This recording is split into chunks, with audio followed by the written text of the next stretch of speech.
Enjoy all episodes of the RCWR Show on iTunes, Stitcher, TuneIn Radio, Spreaker, and iHeartRadio. Hey guys, listen up. Big news. You can now listen to our show on the brand new Satchel Podcast Player for both Android and iPhone. And here's the deal. While you're listening to us on Satchel, you can quickly and easily send a few dollars to help make our show happen. So if you're listening on Satchel right now, go ahead and click that donate button to send us some money. And if you're not listening to us on Satchel, you can download the podcast player at satchelplayer.com. That's SATCHELPLAYER.com. SatchelPlayer.com. Hey, everybody. Thanks for checking out the RCWR Show. Show the ultimate fan support and follow the show on Facebook, Twitter, Periscope, and Instagram at the RCWR Show. For original merchandise from the mind and hands of yours truly and friends, head over to cafepress.com/RCWR Show. Go to that next wrestling or concert event in style. That's cafepress.com/RCWR Show. And visit InfinityOneProductions.com, the exclusive home for new and exclusive original content, such as our 30 with Lee series, bonus RCWR Show episodes, and much more. InfinityOneProductions.com. That's with an E as in Edward, put in the actual number 1, InfinityOneProductions.com. Warning, the RCWR Show with Lee Sanders is intended for a mature audience only. The following is an Infinity One Productions presentation, keeping it honest, insightful, and interactive. Covering the latest in wrestling and beyond since 2011. You're listening to the RCWR Show. Now, your host, live from the nation's capital in Washington, D.C., Lee Sanders.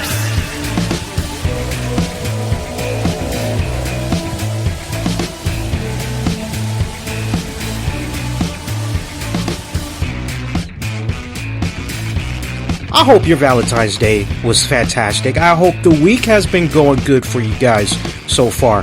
Valentine's Day for me really didn't go as the way I had hoped it was going to go, for the simple fact money was a little bit tight, and I'm sure you guys can totally understand where I'm coming from with that one. So it's kind of like, gotta wait till we get paid, because a couple of bills, all that. But you know what? I tried to make the best out of the situation, and the way I tried to make the best of the situation, I was trying to kick back with the missus, enjoy a nice quiet evening, catching up on some movies, all that good stuff, man. And next thing you know, like right before we could get into the movies, my girl gets this phone call from one of her friends, and I'm going, hey, hun. And I say to her straight up, I say, hun, who the hell doesn't have common sense to like go, you know what, it's Valentine's Day. I might not be doing anything, but maybe my friends might. Maybe I should just kind of chill. Let me see if maybe I can send a text message, and then at least that way, if they are okay, if they can talk, then I can borrow them for a few minutes. And that's not what had went down. So as soon as I said what I said to my girl, she just goes into the next room and she's on the phone. I'm thinking maybe this is going to be like a 10-minute thing. It turned into like 2 hours. And I purposely, like, when I'm trying to unwind during the shows, I am just kicking back and I'm watching anything not wrestling related. I'm catching up on a lot of cool stuff on the DVR. Now, when it does lead up to doing the next show, I'm usually trying to cram a bunch of stuff in leading up to that show. So Tuesday night was a good rare off night for me, because it meant I didn't have to scrounge around, do some last minute freaking bulletin points. I didn't have to cram my head with anything show related. Tuesday I could just kick back and I could just really unwind. And I took a break from the regular stuff that I would normally watch on Tuesdays, because it's pretty much just on my DVR, all my man shows basically that my girl really doesn't care less about. So yeah, next thing you know, what I thought was going to be a 10-minute conversation, it turned into like a 2-hour thing. And that combined with my diabetes past couple of weeks, I felt that my blood sugar levels has been pretty low. And if you know anything about a diabetic, is when our sugar is really low, we are very irritant. We get very upset, and you don't want to be around us. Okay. And that's exactly what was going on with me. So she comes back. She tried to be a good sport and was like, hey, thanks. And I don't remember what the hell I said, but I remember I was pretty much nasty for the rest of the night. And after I had a good night's sleep, I kind of remember what went down. And I told her straight up, I said, real politely, I said, do me a favor next time. Next time something like that goes down and you see you're going to be more than 10, 15 minutes, just say to your friend, whoever you're talking to, hang on a second, just come back, let me know what's up, let me know if it's going to be a bit longer, at least that way I'm not kind of like left hanging or whatnot. And I told her, I said I would extend that same courtesy to you if the roles were vice versa. And she was like, that's a very valid point. Okay, no problem. So she wants to do a do-over for Valentine's Day. So we plan on doing something nice this weekend. I can tell you part of what's going to be nice. I already found out what was going to be my Valentine's Day present because she was trying to figure out what to get me. And she, like, through a contact, she was like, hey, what do you think of these photos? So she shows me these awesome photos of the friend of hers, colleague of hers. She shows me these photos from this guy that's like, at one point he was a huge wrestling fan. And he went to the pay-per-views back in the 90s, and he's got original, 100% authentic signatures. And she's showing me pictures of Goldberg. She's showing me pictures of Mr. Perfect. She's showing me pictures of, who was the other one? Mean Gene Okerlund. There was like a bunch of pictures she showed me. And I said, wow, these are all pretty damn good. I like them. And she's like, you want them all? I said, yeah, sure. What the hell? As long as it's not a reprint, that it's original signatures. And she's like, yeah, I checked. It's original signatures. I said, yeah, I'd love that. I would love to get the hookup. So part of our Valentine's Day date this weekend is going to be heading on down to this colleague of hers, and we're going to go grab these photos, and I'm going to take some pictures. I'll definitely share them with you all throughout social media, but I'm really pumped. I mean, this guy even has like a Goldberg autographed truck. Apparently WCW had released a Goldberg diesel truck back in the day that was autographed. So I'll tell you more details when I see everything. It's physically in my hands, and I'm able to really pay attention to the condition of it, all that good jazz. But yeah, pretty pumped for that.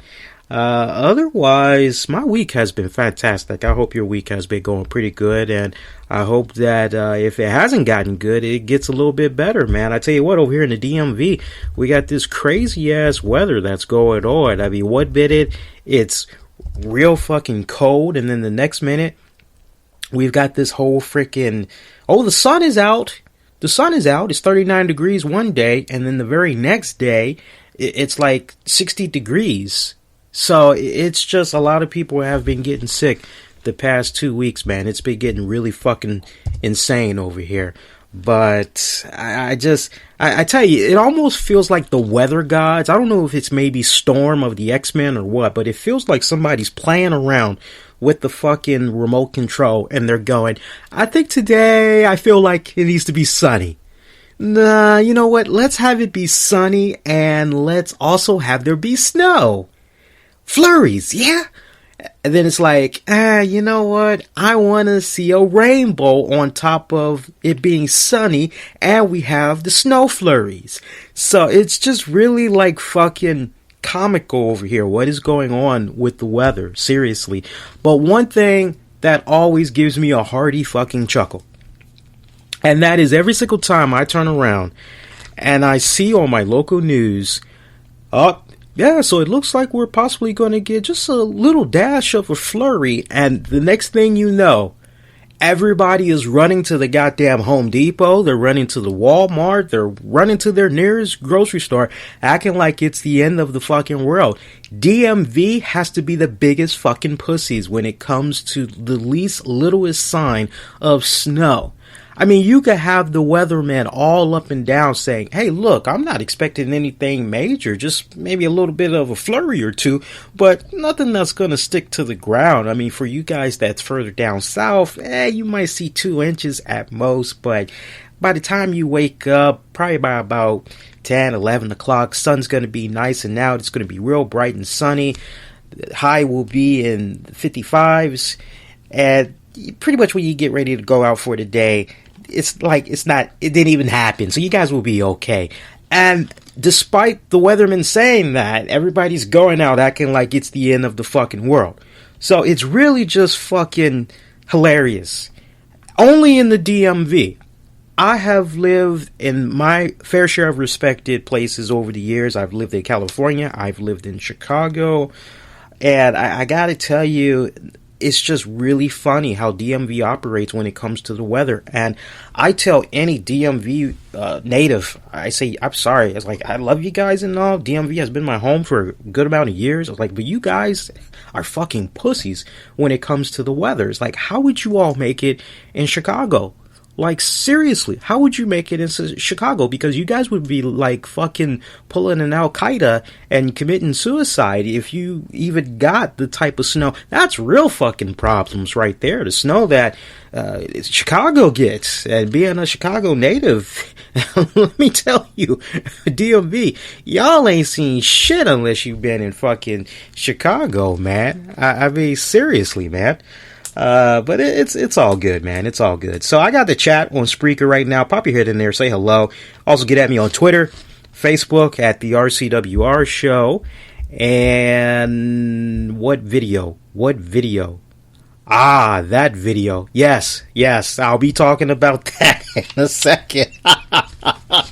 How about that Trump press conference? I ain't going to spend 20 minutes talking about that one later on in the show, but I will be offering a few candid thoughts about that shit. Good God almighty, man. Good God almighty.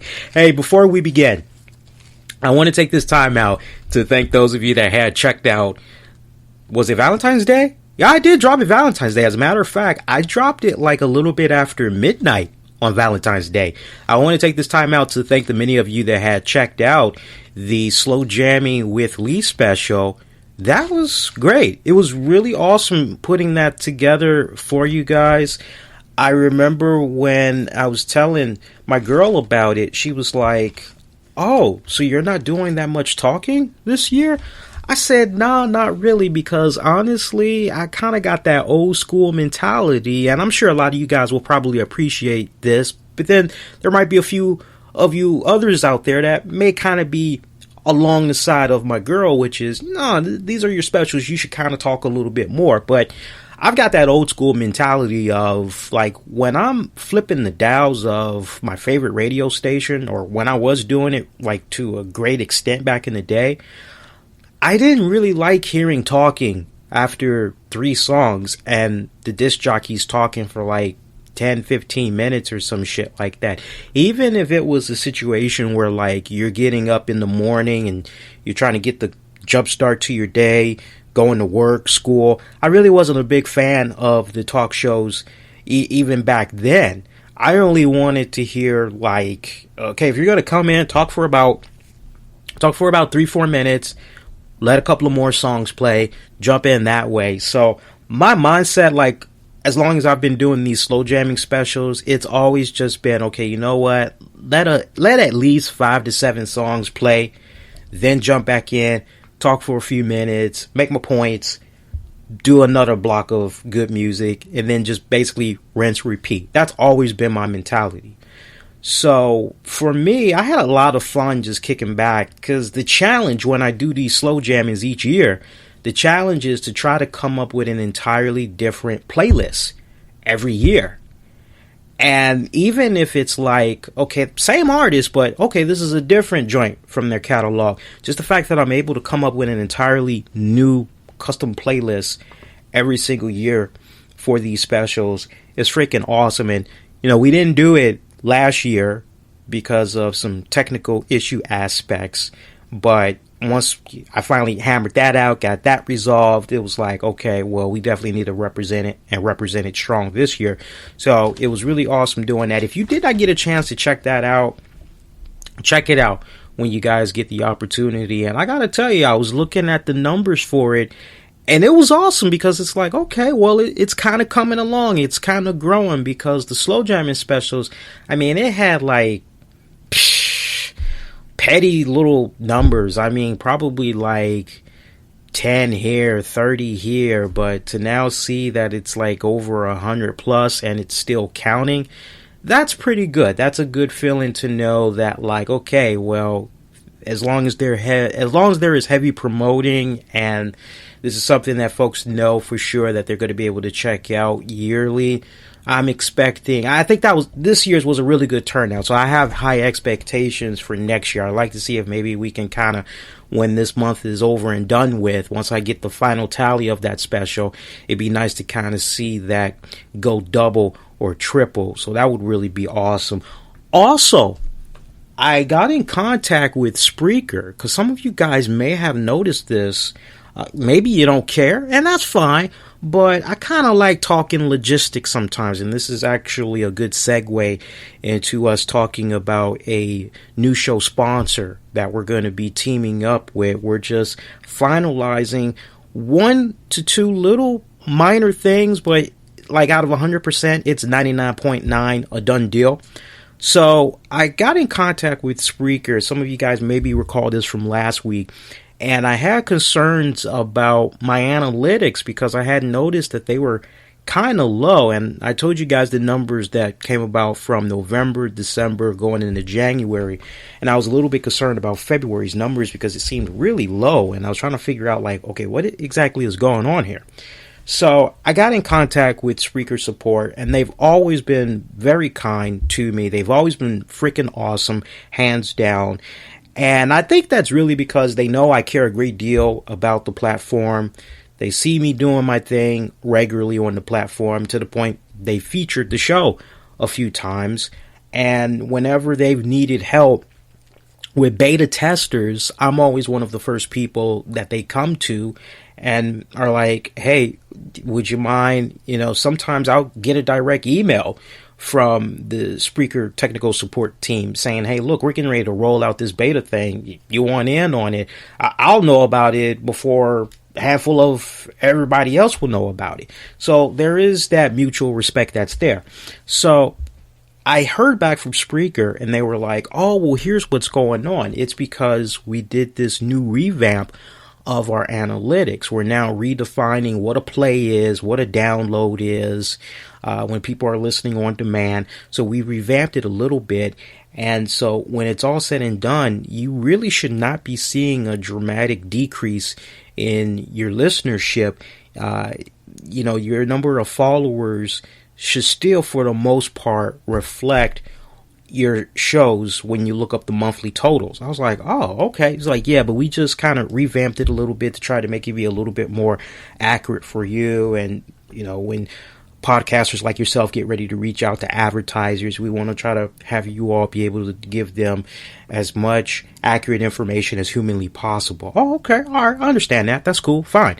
So honestly, I told Tammy this. I said, look, if I got supposedly 6,000 followers on Spreaker that's checking out the show, then honestly, I'm expecting at least 3,000 downloads total a month. I mean, that's realistic. And I mean, that is a very realistic number because we usually average about 6,000 downloads a month. Believe it or not, that's what we usually average. So honestly, at this point, if it's 3,000, I'm fine with that. I'm totally fine with that. I mean, look, this is still a rebuilding process when it's all said and done. Not that many people know about the Spreaker platform, but more and more we're starting to get more podcasters that's really taking a liking to the Spreaker platform. We're getting more and more celebrities that's kind of coming on board to the Spreaker platform. It is really an awesome platform when I really think about it. So for me, for my show, this is still a rebuilding process. I think as of this summer, we would have marked 2 years since we have been on the Spreaker platform. So this is still a rebuilding process, and I don't mind the challenge, quite honestly. I mean, when we were over at Blog Talk Radio for about 4 years, we were averaging anywhere from 30 to 50,000 downloads monthly. And those were hard, legit numbers.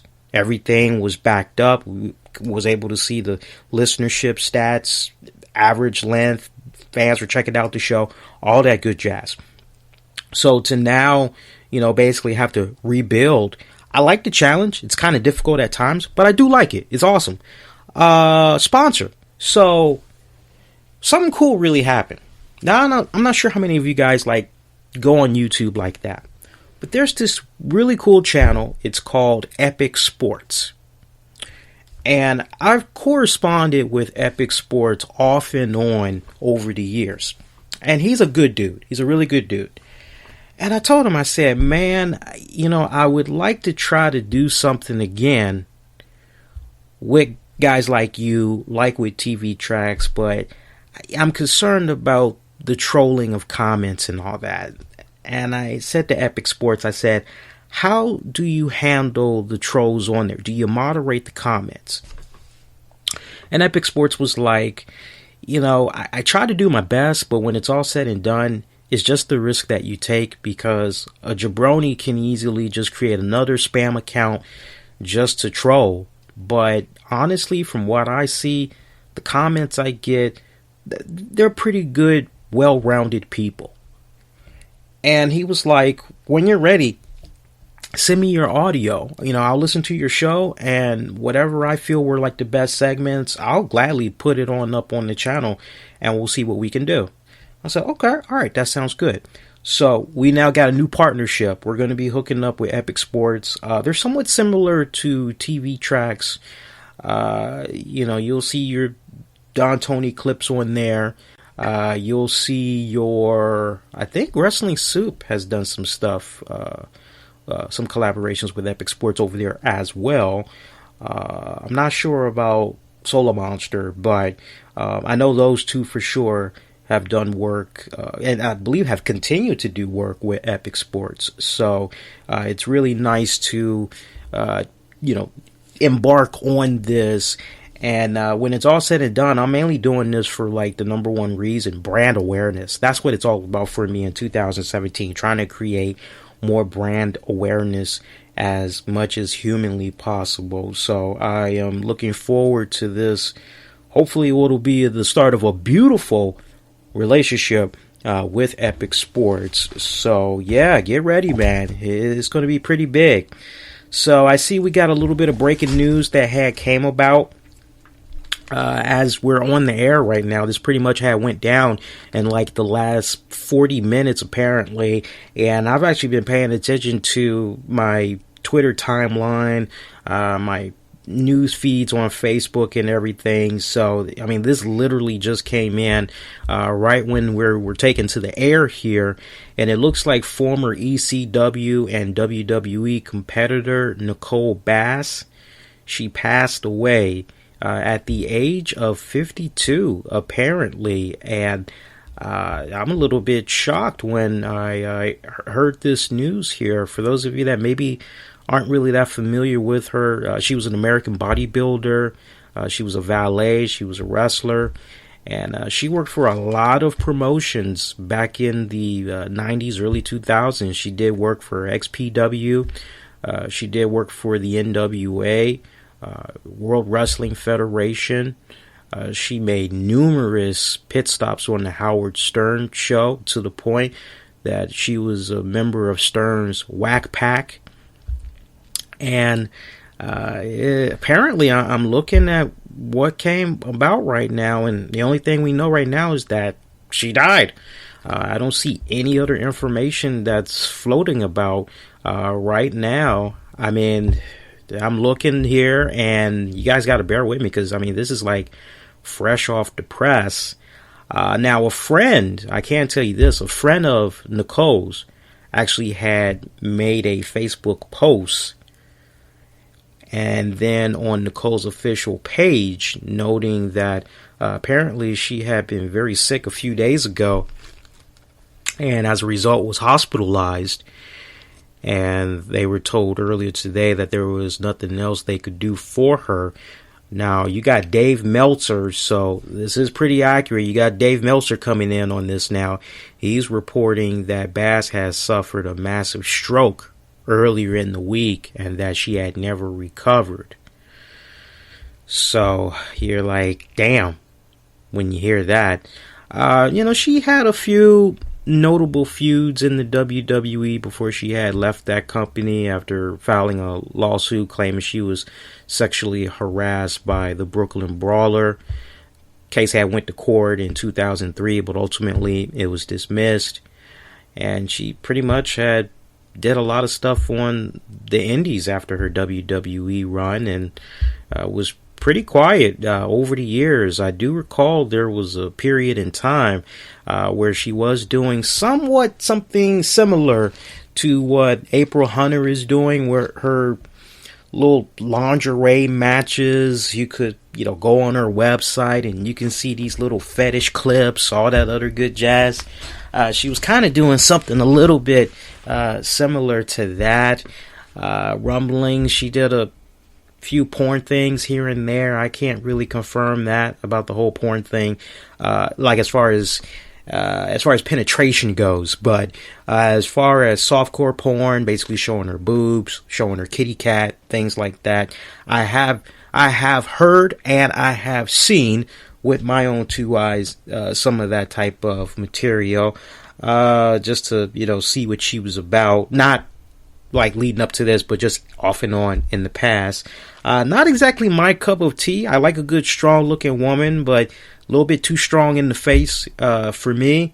But I really don't have that much else to say about the career of Nicole Bass, for the simple fact, honestly, for as far back as I could recall watching wrestling, I cannot recall the periods when she was involved in the WWF, sadly. When I was watching ECW, when it was still around the first rodeo round, I don't recall watching during a time where she did a little something with the company. As big of a fan I am of the NWA, anybody that follows NWA knows there's a lot of subdivisions of the NWA Florida, NWA North Carolina, and there's all these weird subdivisions that you got going on.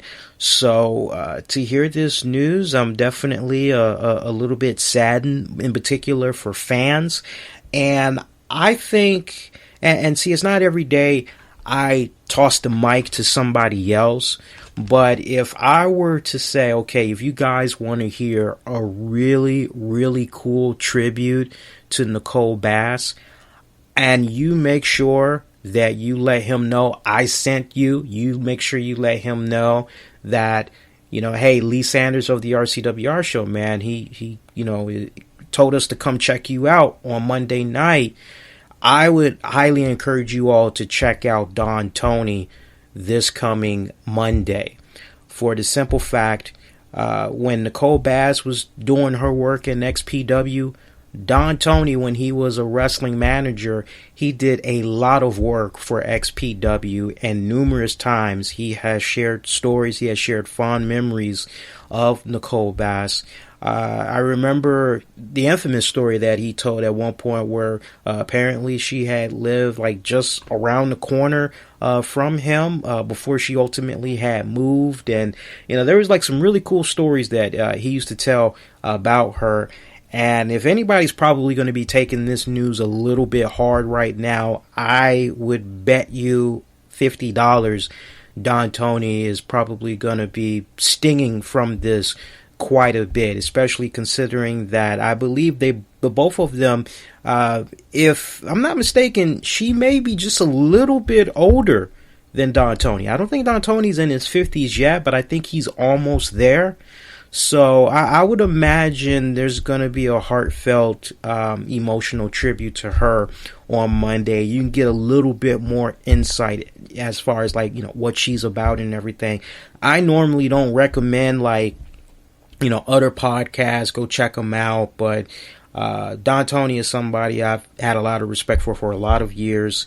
And, to the point, I was a financial backer of theirs for many months when they decided they wanted to do the Patreon thing where they would give some bonus content and all that. I was like one of the first 10 people to sign up as an associate producer just to really get the ball rolling in hopes that there'd be a domino effect and other people coming on board to want to become a Patreon member, and it's very successful now as a result of being an early backer. So it's nice to kind of take that and kind of pat myself on the back that, hey, I was one of the first early backers when it was kind of like, okay, where's the money going to come from to really establish all the bonus content that they're able to do for you guys on a weekly basis. So definitely check him out, and if you do check him out, you just make sure you say, hey man, Lee Sanders from the RCWR Show, he said to check you out because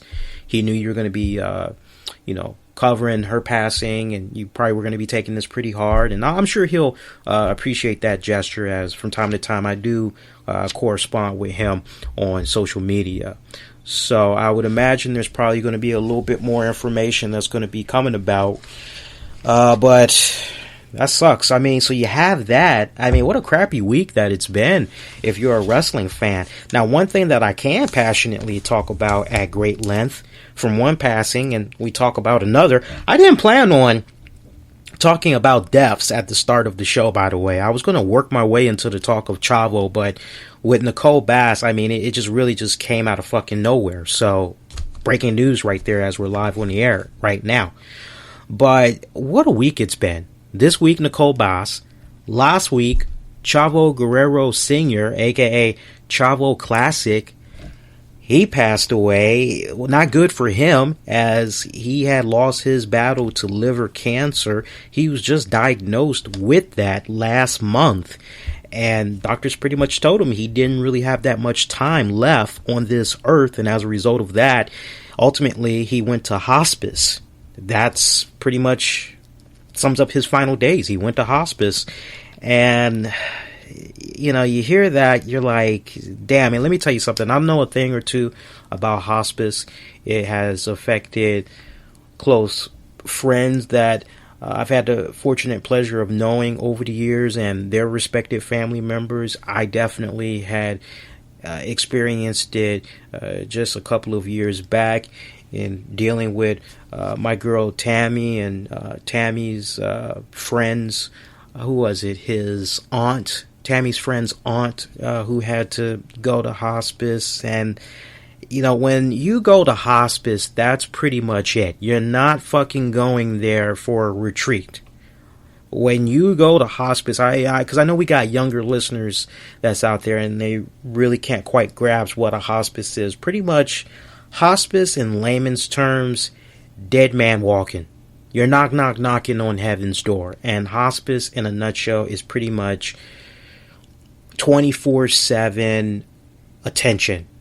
Making sure you're comfortable, you have everything that you need. But like hospice, you're about to go any day now.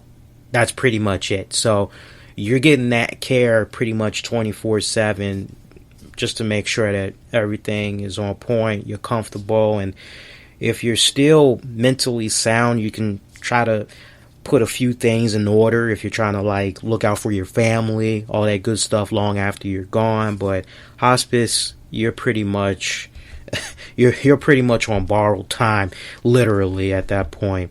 But Chavo Guerrero Sr., the father of Chavo Guerrero, my heart definitely goes out to Chavo. He was a former guest of the RCWR Show. We were talking Lucha Underground a couple of years back. It was really awesome having him on as a guest, and my heart goes out to him. I mean, I can only imagine what that guy is feeling right now. I mean, to lose his dad, and then some years back, he loses Eddie. You just got to be feeling for the guy right now, quite honestly. Chavo Guerrero Sr., I definitely have my fond memories of him. I mean, really what had put him on the map was his feud with the Hot Rod, Roddy Piper. I mean, they had like a humongous feud that had really catapulted them to that next level, quite honestly. But what's really funny is that a lot of folks will remember him as Chavo Classic. They'll remember him from his stint in the WWF back in the mid-2000s when he had became the oldest cruiserweight champion of all time. And he had some pretty damn good matches when he was over there, let me tell you. And he also did some work in Lucha Underground recently. He had feuded with Rey Mysterio.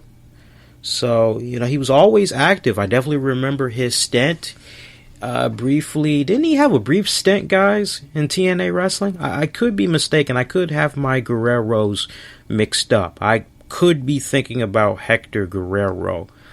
So if I am, please forgive me in advance. After a few years, everything just gets kind of intertwined and gets a little bit tangled up there. But now that I'm kind of thinking about it, I don't think Chavo ever was in TNA. But my heart goes out to the Guerrero family, man. They just got to be rocking right now with this. I would hope that he passed away peacefully, and when it's all said and done, hopefully he's at a better off place where he's no longer feeling pain. He's no longer suffering. Yeah, I mean, that's all we can do right now is really hope for that. But see if we can try to liven up the mood a little bit on that note. So, by the way, I didn't do it this week. I plan on doing it tomorrow. I was trying to roll out the new Q&A segment for you guys. And, man, I tell you, doing the show tonight, it was kind of like, okay, do I do a Q&A tonight and then come right back around a few minutes later, do this show live? Or do I maybe do Q&A Friday or Saturday? Do I maybe do that? So anybody that has a really good question you want me to spend a few minutes on for our next Q&A edition, which I'll be doing live on YouTube, you can post it in the chat. Now, if there's something you want me to tackle on this broadcast tonight, you're going to have to really grab my attention. I think best advice I can give you, I'll tell you what, you just post your questions, and whatever questions I can tackle tonight, I'll tackle. But if there's like one or two that's like really like, I'll forward that to the Q&A for YouTube for later this week. I think that's fair enough. So let's try to liven up the mood a little bit, man. So I see we had got WWE RAW this week. I only want to talk about a couple of key points from that respected show.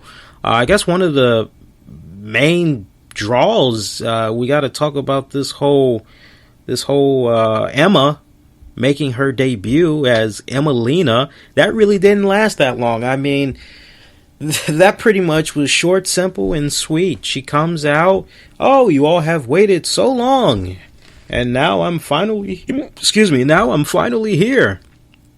And it's like, yeah, you're finally here. All right, good. Where you been? And like, it's like we've only been waiting about what? God, it feels like we've been waiting like 8 months for you or something like that, and now you're finally here. Great. Only Emma comes out and she basically goes, now that you all have seen me, it's time for you all to experience Emma. And you're kind of like, wait, what? Wait, what did she say? What happened to Emmalina? And apparently WWE executives, producers, they were really sold on this Emmalina gimmick. But like when they really thought about it and they saw Emma's rehearsals, they kind of realized that she was really struggling getting this character down, because rumblings have it that the way that they were picturing Emma doing this character would be somewhat kind of similar to the Cat, to maybe a Sable. They were trying to have Emmalina be that type of a throwback. but it didn't really pan out that way, apparently, in the rehearsals. So just the fact that she wasn't able to get past the rehearsals, that's a telling tale. So let me see if I got this straight. So we all have waited like 17 weeks for Emmalina, which honestly kind of came off to me like a bootleg version of Eva Marie. That's honestly how it came off. So we get her all this build up after 17 weeks. And she comes out and she basically says, we'll now see the makeover from Emmalina to Emma. And the fans were just flabbergasted. Those that were there in attendance, they were flabbergasted. I mean, when she finally debuted, they were like, all right, finally. And you heard a nice little ovation. They were like, oh, okay, finally. Great, great, great. And they were quiet. They wanted to hear what she was going to say. Okay, yeah, I'm right with you guys that's live in attendance. I'm silent as well. I want to see what's going to happen. And it just came off like a big fucking flop. 17 weeks of preparation. And it didn't work on all cylinders. And I'm telling you guys, if I'm the WWE right now, what they basically admitted on live TV this Monday night, in my estimation, was that, okay, this character that we tried to put on you, the WWE Universe, the WWE fans, it didn't work out the way we thought it would. We fucked up, our bad, so you know what, we're just going to go on ahead and we're going to squash this. That's basically how it came off on Monday night. And if I'm the WWE producers right now, if I'm booking, the way I would personally handle this, you've got so much that's going on right now, as we're now, maybe 40-something days away from WrestleMania.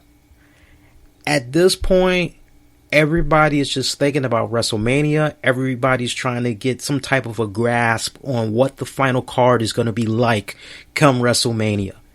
That's all everybody is really concerned about right now. What matchups? Is there going to be any big matchups that they're going to be seeing at WrestleMania? They want to know, okay, who all are going to be the Impact players? Who all are going to be the marquee names for WrestleMania?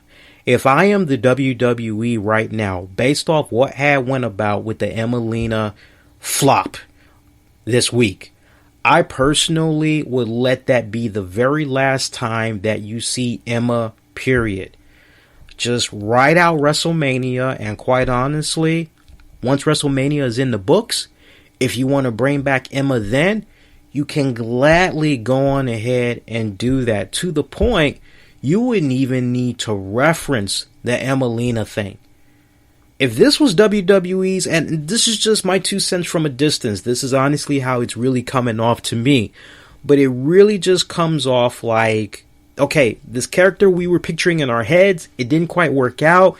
So it almost reminds me of Glazier from WCW. Everybody remember the vignettes, and it was like for weeks we're going, when the fuck is Glazier gonna make his debut already, man? Like, I'm so pumped. I actually probably have to be like one of a few people back then that was really pumped for the whole Glazier character, because I was big into the Mortal Kombat franchise back then. And when I saw the Glazier character, I'm like, oh, fuck yeah. Like, oh, this dude's kind of like Mortal Kombat. This guy's kind of like Sub-Zero. I can get behind this. Okay, this is badass. And it was just week after week after week after week. And like, the guy never freaking debuted. And then like, right when it looked as though he was going to be making his debut on an episode of Nitro, it didn't happen. You're like, what the fuck? And you waited a couple of more weeks, and then you finally saw him. And I mean, he was only there for like a quick second when he finally did make his in-ring debut. And I gotta tell you, the vignettes and all that I was behind, but I remember vividly, like, once I finally did see him make his debut, I'm kind of going, well, that didn't quite live up to the hype. That was kind of corny as hell. What the hell? I remember thinking that back then, given how popular Mortal Kombat was and all that. Y'all remember the live action Mortal Kombat movie, right? With Christopher Lambert, the Highlander dude. That giant. God, I got a lot of fond memories now that I'm thinking about it. But that's how this whole Emmalina gimmick thing came off. It was like the Glacier character. So for WWE to just nationally on television this week say, we fucked up. We didn't really think this thing through. It's not really going the way we pictured it. We're done with this. We're done with this. Our bad. We're done with this. Okay, if you're going to be done with it, that's fine. But as far as a blueprint for the next several weeks, don't let her be on TV. Everything is stacked as it is right now. We do not need any more people showing up right now. Not unless it's like a big marquee name, like a Kurt Angle or something like that. We do not need individuals like a Emma popping up, trying to figure out how to get in there on that card as you're making the road to WrestleMania. It's jam-packed as it is right now. Wait until after Mania. That would be my advice to the WWE. Will they go in that direction? Well, we have less than a week to find out, so we can only hope. But other than that, some other key points I had enjoyed from WWE Raw this week. I definitely was not feeling bipolar Stephanie McMahon before I go any further. Stephanie McMahon coming out and just, God, 1 minute she's, how are you all doing? Welcome to Monday Night Raw! And you're like, wait a minute, this is the same Stephanie McMahon that constantly picks on the WWE universe, ridicules them, mocks them for being so gullible, and now you're trying to come out and you're trying to play up to the crowd? Like, what the fuck? This bipolar Stephanie McMahon, I'm not feeling. But anyway, so Stephanie McMahon is kissing up to the crowd. She informs the fans and us at home that Mick Foley has been given the week off to recharge his batteries a little bit, try to get his priorities in check, in hopes that when he returns next week, pretty much Stephanie and Mick will be on the same page. Apparently she really didn't like the lukewarm reception he gave to Samoa Joe and his contract signing from last week, or not necessarily a contract signing, but basically his introduction, his welcoming in to Monday Night Raw. We saw Roman Reigns come out. He pretty much demanded a match with Braun Strowman. He wanted to kick Braun Strowman's ass. We see Stephanie McMahon. I like how she just bypasses the history that went about between her and Roman Reigns, Triple H, all that. Like, you know, you talk about storyline continuity. I just really wish that you could have got some trace of that reference, that for Stephanie, hey, look, I didn't forget what you did to my husband, and every single chance that I get to stick it to you, I'm going to stick it to you.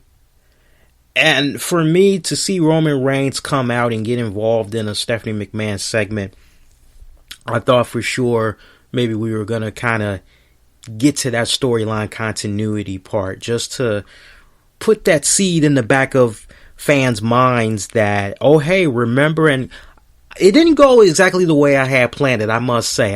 If I was writing that particular segment, I would have had Roman come out and I would have said to him, hey, look, no disrespect. I know you and me and your husband, we've had our problems in the past. I'm trying to let bygones be bygones. Right now, I'm out here on official business. You saw what went down with me and Braun Strowman last week. I'm a man of simple words. I'm going to get to the point. I want Braun Strowman's ass right here, right now, tonight. If you could have just put that first little bit in there on top of everything else. Now, the writers, they did it right when they had Roman come out and he said that latter part. Man of simple words. I want Braun. I want him now. I was down for that. But if they just would have kind of added that little bit, just to keep that storyline continuity. Now, I know some of you guys are like, but Lee, WWE doesn't, need I remind you, Goldberg, Brock Lesnar, they can pull up some shit from, the last time the two fought. What was it, WrestleMania 20 or whatever. So you got your little storyline continuity from that standpoint. When they want to, when they want to tell a really good, riveting story and really make all the dots connect, they know how to go there. In most cases, if you ask me for my honest opinion, sometimes, a lot of times, when it comes to the writing for Raw, it just comes off lazy. And I don't like that, because when it's all said and done, it's almost like a slap in the face to fans. It's simple. Plain and simple. That's just how it comes off. So, Stephanie denied him his match against Braun Strowman. However, she did say to him, look, Braun's going to be in action, so that's why you can't get your hands on him. You're going to have to wait. But, yeah, that's what's going down. And Roman actually said something along the lines of, well, maybe I'll make an appearance during his match, at which Stephanie said, no. If you even lay a finger on him during his match, there's going to be some serious repercussions. You won't even have to worry about appearing at WrestleMania, blah, blah, blah, all this other shit. So I'm kind of going, well, wait a minute, Steph. And this, again, the storyline continuity. If Stephanie McMahon has a hard-on for Roman Reigns, why would you even entertain the idea of a Roman Reigns possibly even being involved on the WrestleMania card for Raw? Now, there's a simple way you can try to justify that a little bit. You can kind of say, hey, look, at WrestleMania, we're kind of like competing with SmackDown. So I need all of my best talents to represent to the fullest. I want Raw to outperform SmackDown. Okay, I can get behind that to a certain extent if that's how you're going to portray it. But you got to clean up those areas. I mean, if I'm thinking that, right? How many other people do you believe are possibly thinking that? There's probably a lot of people. The same guys that watch... Look, when it's all said and done, the big bulk of the people that are watching WWE, they're watching The Walking Dead. They're watching The Blacklist. They're watching 24. They're watching 24 Legacy. They're watching Hell on Wheels. They're watching Scandal, right? So they know a thing or two about a really good riveting storyline that has really good plants of storyline continuity. So you can't get fucking sloppy like that when it's all said and done. So I would like to hope that in 2017, it's still early, still a new year, I would like to think that WWE will work out those kinks in the coming months. See, I didn't really care too much for some of the matches that we had got. Handicap match, Roman Reigns was put in with Luke Gallows, Carl Anderson. He made pretty much quick work of them. Luke Gallows, Carl Anderson coming to the aid of coming to the aid of Stephanie McMahon, as they really didn't appreciate how disrespectful Roman Reigns was coming off to Stephanie McMahon. Again, Roman Reigns making quick work of Gallows, Anderson, just silly booking right there. So let me see if I got this straight. Gallows, Anderson, they become the tag champions. Time for them to look kind of dominating. Time for their stock to kind of increase a little bit. And you have them lose via DQ. That's not exactly how I would have booked that particular match. If it would have been me, I would have had Braun Strowman show up.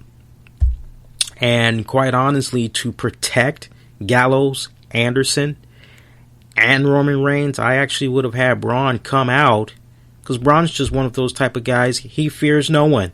You want a piece of him? Well, he wants a piece of you as well. And not only that, he's going to steamroll over your ass. I would have had Braun come out, and I would have had Braun eventually lay a hand on Roman Reigns. That would have made the referee just pretty much throw the match out. Or Roman Reigns could have won technically via disqualification. But Gallows, Anderson, they still would have been okay because they wouldn't have got pinned. They wouldn't have been submitted. And then you can make the argument, well, Roman Reigns probably would have had it, but Braun got in there. So that's just the way I personally would have booked that particular matchup. I think that segment did not play out the way that it should have played out.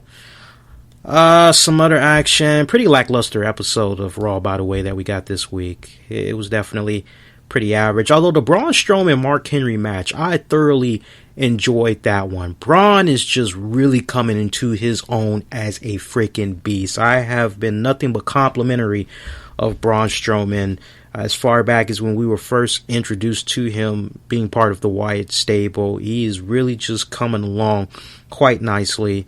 And I loved his throwdown match with Mark Henry. Loved it. He was able to stand his own ground with the veteran. Loved that tremendously. Another thing I liked was the Samoa Joe interview. I really loved that. That was well contained. To try to do something like that in the middle of the ring with Michael Cole, it would not have had the same impact. No pun intended.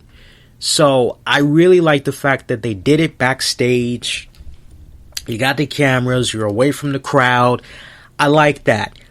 As long as I have been a fan of Samoa Joe, that promo that segment, that interview segment with Michael Cole had to have been probably the most well executed, the most well polished off exchange of words to ever come out of the mouth of Samoa Joe that I've ever seen, period.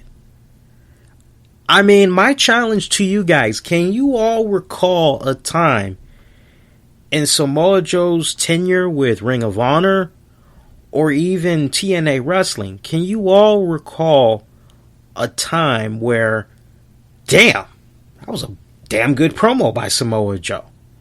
I don't mean the whole I'm gonna kick your ass type of promo, but like, can you think of an example of a segment that we got with Samoa Joe and Michael Cole and like top what we saw Monday night? Cause I've thought about it for the past couple of days and nothing, not one thing came into my mind. Is it just me, or is Samoa Joe looking more and more like Taz? Seriously, he is looking more and more like Taz, almost to the point you can say that's Taz's twin brother. I mean, the only thing that's missing is him just going completely bald, just putting that damn goatee connection there, having the black shades. Well, you know, Cole. I mean, that's the only thing that's missing at that point. But I can't recall a time. I cannot. I can recall all his notable feuds in ROH, TNA. I can recall the title reigns. But as far as like, damn, that was, man, that shit that Samoa Joe spit out there, that was on freaking point. I cannot recall that. I mean, even when I look at his time in NXT, I couldn't even recall, like, damn, Samoa Joe, like, damn, that was a pretty damn good promo. Couldn't recall. So for me, this was a real first. And I was quite taken back by it. I liked it, and I loved how Samoa Joe's character is now being separated from the Seth Rollins, the Kevin Nashes, the Shawn Michaels. As there was one critical point during the interview, Michael Cole says, yeah, but look at the Seth Rollins, look at the Shawn Michaels, look at the Kevin Nashes. At some point, Triple H has, like, cut ties with those guys. It's gotten really sour with those guys. What makes you so different? And Samoa Joe just basically says, look, I keep hearing Triple H's name brought up, but look, I'll go ahead, I'll answer your question. The thing that makes me different between all those guys that you just mentioned is Triple H had to prop them up. He had to build them up just to get the job done. But I'm not those guys. I don't need Triple H's help. I can do whatever I need to do on my own. And that when it's all said and done, Triple H, if anything, is relying on Samoa Joe because Triple H knows that Joe is what's best for business. So I kind of like how they Try to separate Samoa Joe there. And I tell you what, man, it's coming off really good so far. It really is. And if you're a Samoa Joe fan, you've got to be really happy with what you're seeing. But when it's all said and done, my big question that I put out there to you all, I wouldn't be so gung-ho just yet. I would not be so gung-ho just yet. I would honestly kick back and I would go, okay, let's wait a month or two. Let's see where we are with the Samoa Joe character 3 months down the road. Let's see where we are with the Samoa Joe character 5 months down the road. Is he still going to be able to keep up this same level of intensity? Is he still going to be able to keep up this same level of dominance?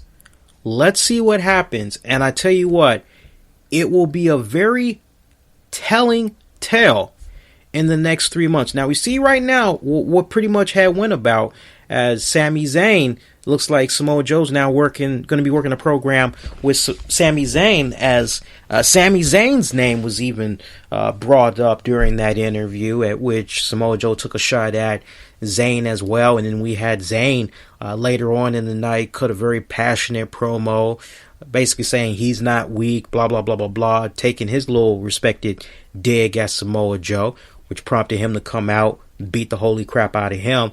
So I am all fine for Samoa Joe, Sami Zayn. They've got a long history together. It goes back to NXT. Fans can get behind that. I am all fine for that. If that's what they want to do for WrestleMania, by the way, I'm a little bit okay with that, if that's the route that they want to go. Seth Rollins is not supposed to be cleared until about 8 months? I'm sorry, I said 8 months. Forgive me, guys. 8 weeks. So he should be able to come in right in time for WrestleMania. I think at this point, and I'm still a firm believer in this, Samoa Joe needs to keep his momentum right now. And he needs to keep it until Seth Rollins returns. Now, I don't know if you do some type of a scenario. If it were me booking this, you somehow have to have Samoa Joe be taken out of the equation, whether it's in a physical altercation or something. Somehow you have to explain Samoa Joe not being in the picture when Seth Rollins finally is able to get his hands on Triple H, to thus basically set up a Triple H Seth Rollins program. You somehow have to be able to do that, because I think, honestly, with the way WWE is operating right now, Sami Zayn, Samoa Joe, okay, I'm fine for that. But then after WrestleMania, Seth Rollins trying to get some type of retribution on Samoa Joe, I can see that happening next. So there's your 2 months of Samoa Joe right there. As far as your third month, if you want, you could maybe put Roman Reigns in there. If you want, you could definitely slide him in there. So, I mean, you got some options, though. You definitely have your options when you play around with it. So that's going to be the tell, though. And I see apparently Josh Matthews was ripping on the Samoa Joe interview. I'll get to Josh Matthews in a second. I have some very interesting things to say about Josh Matthews later on in the show. But other than that, that was a great interview segment. I was actually down with that. See, oh yeah, probably the big thing that came out of Raw this week, the Chris Jericho, Kevin Owens Festival of Friendship. I saw this a mile away. I loved how they played it out. It was great seeing Gilbert return. Looks better than ever. Looks to be in pretty good shape. Just as I remembered him. Just as I remembered him from years prior. We saw Kevin Owens betray Chris Jericho, beating the holy crap out of him as Chris Jericho. Wow. I mean, that was a really good played out segment. I mean, it was a little bit long, a little bit drawn out. But I did my very best to just try to enjoy it from all standpoints, even though I knew exactly how things were going to be playing out. From the minute that I saw Triple H show up in a backstage segment and say to Kevin Owens, "Can I talk to you for a minute?" And Triple H says to Jericho, "I want to talk to him alone." I already knew as soon as that went down, okay, yeah, it's over. And it was great. I loved it. I loved it tremendously. But see, now we have a little bit of a problem. We got Fastlane that's going to be coming about in a couple of weeks, where Kevin Owens is going to be taking on Goldberg for that WWE Universal title. If I were a booker, I think it's very, very essential that you have Kevin Owens retain that WWE Universal title. You have to. And hear me out on this. Fans have always toyed around with the idea, hey, Chris Jericho, Kevin Owens for the Universal title.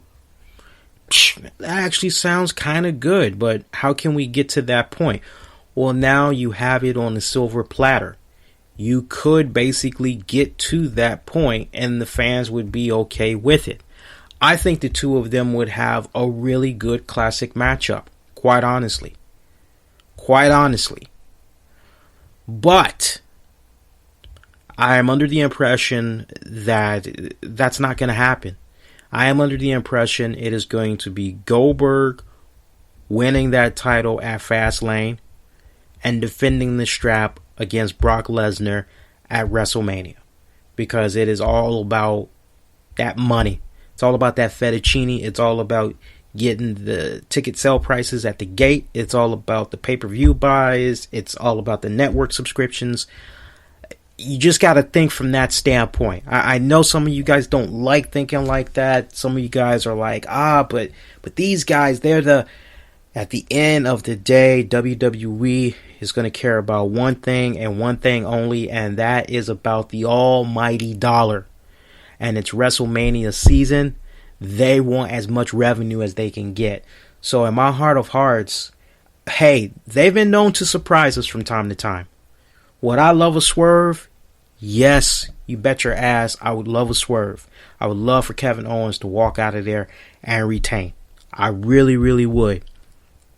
Especially if Jericho just basically does what he does, just to basically try to get Kevin Owens all to himself. Oh yeah, I would fucking love that. But I don't really feel that's how it's going to be playing out, quite sadly. But we'll see what goes down. But that's the route I would really love to see go. Because, I mean, at this point, these past couple of months, Kevin Owens has just really came off as... And it's been an interesting evolution.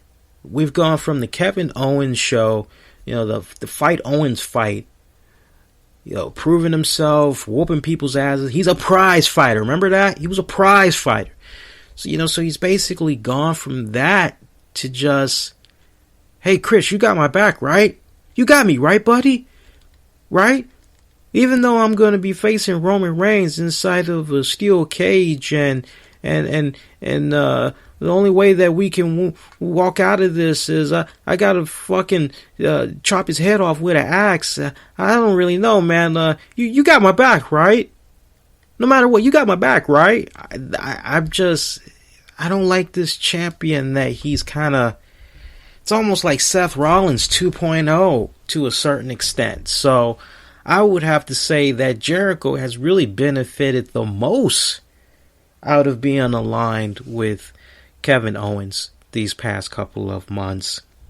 So at this point, for me, it would be all about really trying to reestablish Kevin Owens as a dominant force on the Raw brand. And I would hope that the tides will turn leading up to WrestleMania, beginning with Fastlane. So we'll see how that plays out. We got a new Raw Women's Champion, Bayley. Bayley getting a little bit of help from Sasha Banks, though, in those closing moments of that match. As we saw Sasha Banks run down, had broke her crutch over Dana Brooks. What was it? Her back, her leg? She cracked it over her, though. Yeah, we saw Dana Brooke. She actually popped up again. Dana looking pretty good. She's back in decent shape again. That's about the build that I remember seeing her have when she was down there in NXT. She also, we're talking about Sasha Banks, by the way. Sasha had nailed Charlotte while the referee wasn't looking. And from his vantage point, referee didn't see what Charlotte had did outside the ring. And basically, she was able to break the hold that Charlotte had on on Bayley. Forgive me, guys, Bayley. Got my B's mixed up today. Bayley ended up connecting with a Bayley to Bayley suplex. Pretty much won the title that way. So there you go. Sasha Banks is now officially like right back in the picture again. But I tell you what, man, this whole limping Sasha Banks, can we get some fucking continuity? I mean, this girl hobbles her little butt down to the ramp, hits Dana Brooke with the crutch, and she's just, let me go over here. Wham! Hits Charlotte. Charlotte wins. Sasha gets in there, and like, I swear to God, Sasha doesn't even sell the leg injury. She doesn't sell the leg injury when she goes in there and try to, celebrate with Bayley. I just really was like flabbergasted when I saw that shit. I'm like, who's teaching these girls? Every time I see Sasha Banks and she's got this whole crutch thing, this whole weak leg thing going on, she's not selling it with 100% accuracy. And it's just fucking nerve-wracking, man. It really is. So Bayley's the new Raw Women's Champion. How do I honestly feel about that? I mean, honestly, I thought for sure her payoff was going to be at WrestleMania. I thought for sure the payoff was going to be at WrestleMania, that Bayley would maybe win the title. And I'm not really sure how I feel about that, quite honestly. I don't want to say it's a little bit too soon. Am I happy for Bayley? Oh, hands down, yes. Just as I'm happy that Naomi had one. It just really comes off overshadowing, though. Not because of race relations or anything like that. But it kind of overshadows what went down with Naomi. Kind of takes Naomi's spotlight just a lot actually. That you kind of have to go, wait, who's the SmackDown Women's Champion again? That's honestly how you have to go. Who's got the belt over there now? Is it Natty? Is it Nikki? Well, if ain't one of them, who has it? You kind of almost have to go like that now. So, I don't like saying the word too soon, but if you ask me the following question, which is, when did you expect at the earliest Bayley was going to become a women's champion? I would tell you WrestleMania. So the fact that it's happening 40-something days before WrestleMania, I'm curious, like, where exactly this road is going to be going now. But I think when it's all said and done, this kind of confirms what a lot of us were thinking was going to happen with that Raw Women's title, which is, well, we know as long as Charlotte is holding that title, Sasha can't really get back into the title picture, because remember the last match, it was like, this is pretty much it. This is it for you girls. And even though they really didn't put the stipulation out there, and I said it for like several weeks, hey, put the stipulation out there. Whoever loses, that's it. They don't get another shot at that title, so as long as that person is holding the title. Quietly, that's the page that WWE has done without verbally acknowledging it. So now that the title is on Bayley, Sasha can now make the argument storyline wise, well, look, we're friends and all, but I got to be honest with you. The only reason why you have that title right now is because you got help from me. And I think when it's all said and done, just the way that it ended, it was definitely controversy.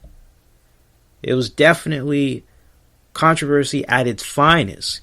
So I'm sure that Bayley's now going to probably be shown the replay footage, what all had went down, and Bayley being the fighting champion that she is, having that fighting spirit that she has, character-wise, wanting to really prove herself. I have a feeling that when it's all said and done, Bayley's going to want to try to defend that title and prove that she is deserving of being a women's champion. And yeah, it's probably going to be Bayley versus Charlotte versus Sasha Banks.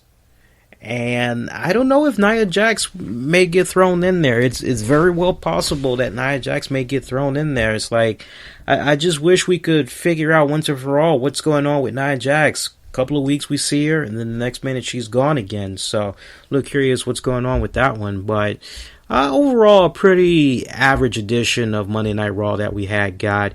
I want to show you guys some love on the Twitter poll that we did for you guys Monday night, and we asked you what did you think of Monday's WWE Raw, and I'm looking at the final tally right now. 0% of you did not miss it or skipped out on it. I see 23% of you felt that it was a bad show with a few okay spots. 32% of you felt that it was an average show, and an overwhelming 45% of you felt that it was an awesome show. I wonder if it wasn't for the Kevin Owens Chris Jericho segment, I wonder if you all still would have gone that route, and then minus also the Bayley title win, if you all still would have given it an awesome show rating. I'm very curious about that. Only time will tell. Hey, well, I got you guys' attention. If you're enjoying this episode right now, make sure you do me a huge favor, and I see you guys are already doing it, and I appreciate that in advance.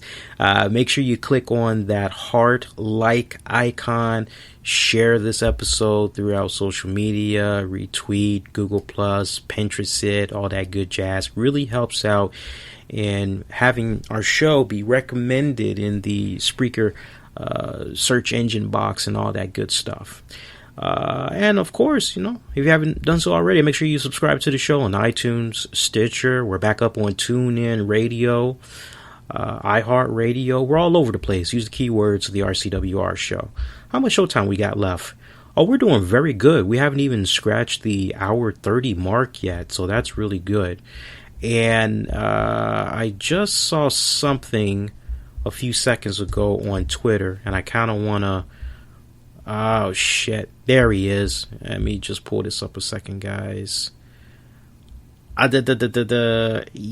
Yeah. Yeah, let me see if I can pull this up. Yeah, Don Tony looks like he put out a tweet just now, I guess before he went to bed. He just put out a tweet about Nicole Boss, saying he knew her for 35 plus years. She was cool with him and his friends. And he actually posted something on YouTube, it looks like.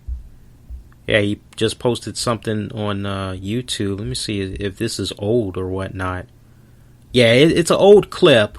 But, yeah, it's actually over on Epic Sports right now. So if you actually go over to his Twitter timeline, you'll actually hear the story. So I remember that, too. As soon as I see the image, I'm automatically remembering what he had said. So check that out when you guys get a chance. Let's see, what else can we talk about? I guess we can talk about SmackDown while we're at it. So SmackDown this week, pretty decent edition of SmackDown that we had got. So...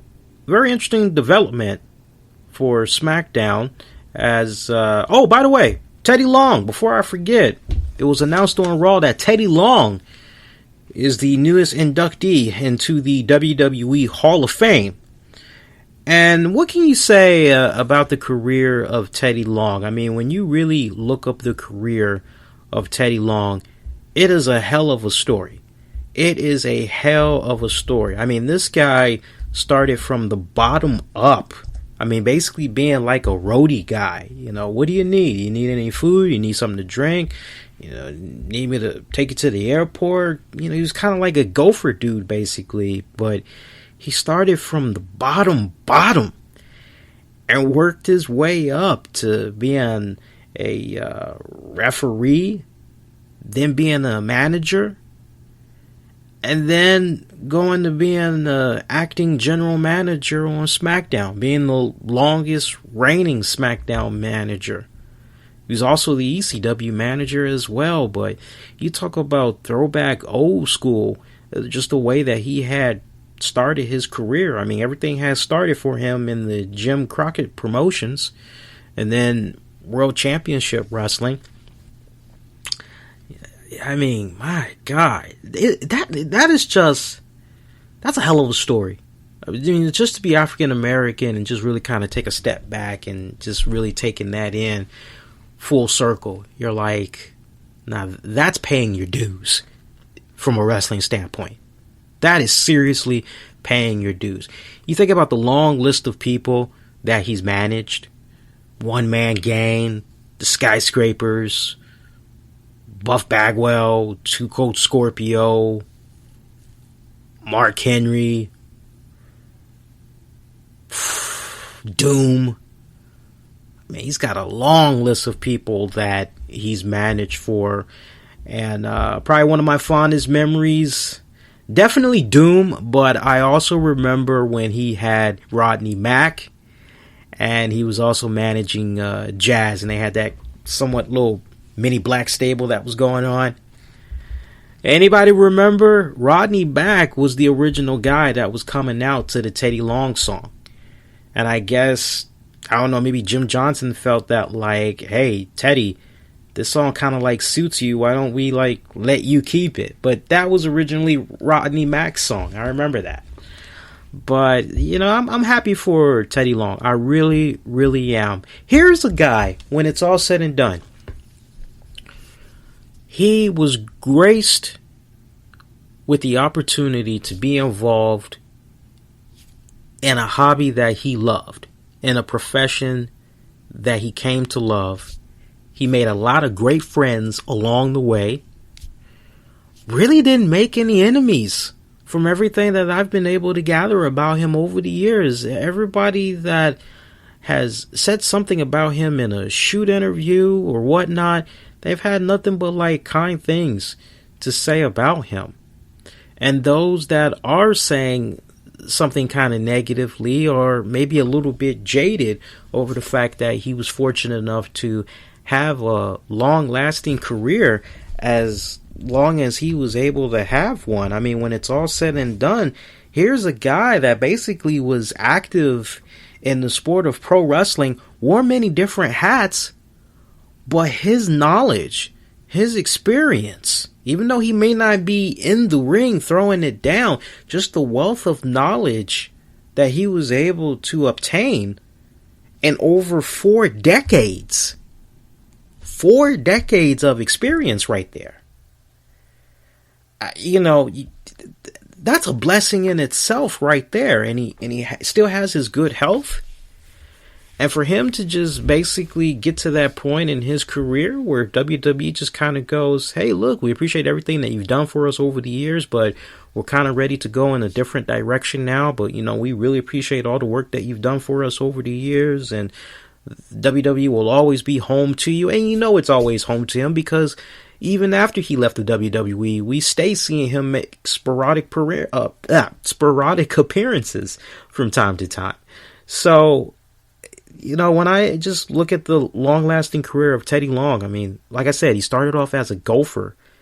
And then he became he was also doing radio disc jockey work. And when they realized that he had some talking chops on him, that's when they kind of were like, well, let's see here. Well, let's try you out. Let's try you out as a referee. And then next thing you know, there was a long talk that he ended up having with Jim Ross. And Jim Ross was like, okay, all right, we'll try you as a manager. All right, let's do that. And one of the first people he managed was Norman the Lunatic. And I mean, the career was just set after that. Here's a strong black man who, when it's all said and done, no matter what the interview was that he put out there, you never heard him talk about race issues. He admitted that there was some things that like would make you raise an eyebrow, but he never would like dive into the details. He would never give you all the meat and potatoes. Teddy Long always came off as a person who didn't like to put names out there. Now, he comes off as an individual that would probably tell you some stuff behind closed doors and confidence that you wouldn't relay that information to anybody else. And he really has to be messing with you like that in order to drop those names. But anytime I've had the pleasure of seeing this guy give an interview, do a shoot interview, appear on a podcast for an interview, whatever, the guy has always done his best to maintain it classy. And that goes a long way when it's all said and done. You know, too many times, you know the game by now. We see a lot of individuals, once they cut ties with a company or whatever, they always got like all this shit that they spilling out there and they don't care. And it's kind of like, well, you should care. But Teddy has always been consistent over the years. Yeah, I was kind of toying around with the idea when I found out the news about his Hall of Fame induction that's forthcoming. Who could possibly induct him? And I was just going over the list of names of folks that's living right now. And yeah, Y2J, Chris Jericho, he definitely jumped out at me. Undertaker had jumped out at me as well. I would really love to see the Undertaker. Because remember, when Undertaker was Mean Mark Callis with Dan Spivey and Sid Vicious of the Skyscrapers, I'm kind of going, well, maybe the Undertaker for one night only. Then I started thinking, well, maybe Doom. Maybe Doom's Ron Simmons, Butch Reed. Maybe they can do it. Or maybe the One Man Gang. Maybe Johnny B. Bad, a.k.a. Mark Merrill. But then I was like, well, shit, what about for one night only? What about good old JR? What about Jim Ross? Who better than the guy that pretty much got him really freaking started? And WWE, JR, they've kind of gotten to that point where they're on talking terms again. From time to time, JR has done some stuff exclusively for the WWE network. He's appeared on some DVDs and all that good stuff. So who better than JR? I mean, if I had to take it down to like my final three, I think it would come down to Doom's Ron Simmons, Butch Reed. It would come down to JR. And I am eyeballing, it's a long shot, but if you couldn't get Undertaker, you gotta at least get Sid Vicious and Dan Spivey of the Skyscrapers. So we'll see how that plays out. But those are the three that I'm really looking at right now as far as like who could possibly induct him. Especially if they say to Teddy, hey, so who would you like to induct you? So yeah, I'm aware of that one. But see, that's the thing about Razor is saying. Teddy did say Ole Anderson was racist in an interview. I do recall that, but that's a different case, Razor. And the reason why that's a different case is because there were so many well-known, outspoken, very respected, highly respected wrestlers. Not to mention wrestling personalities that also echo the same thing, the same sentiment. And you know what they always say, when you got like more than 5 people that are saying the same thing, okay, it ain't no coincidence. It ain't people just ganging up just to be ganging up. You know, they're speaking the gospel. And I think in the case of Teddy Long saying what he said about Ole, he wasn't saying anything new that X amount of people didn't already say. So even at that, when you still just overall, and you look at the interviews that he's done over the years, Teddy has always come off as an individual. And that's really the main spectrum I want to bring to you guys to really home in on. Teddy doesn't do like some of these other people that may prematurely leave a company when they weren't good and ready. Basically, the rug was pulled out from under them, and they basically are spewing a whole bunch of shit. You know, they're being mad, they're being bitter. or you just have individuals that will just like spill out some juicy shit just to try to make themselves look kind of relevant, all in the good name of getting those dollars. Teddy doesn't, from what I've seen of his body of work over the years and interviews he's given, he's never tried to come off that way. He's not one to bury people all in the name of just making a quick dollar. To the point that if he does, to the point of Ole Anderson, if he does say something, there is some stuff behind it.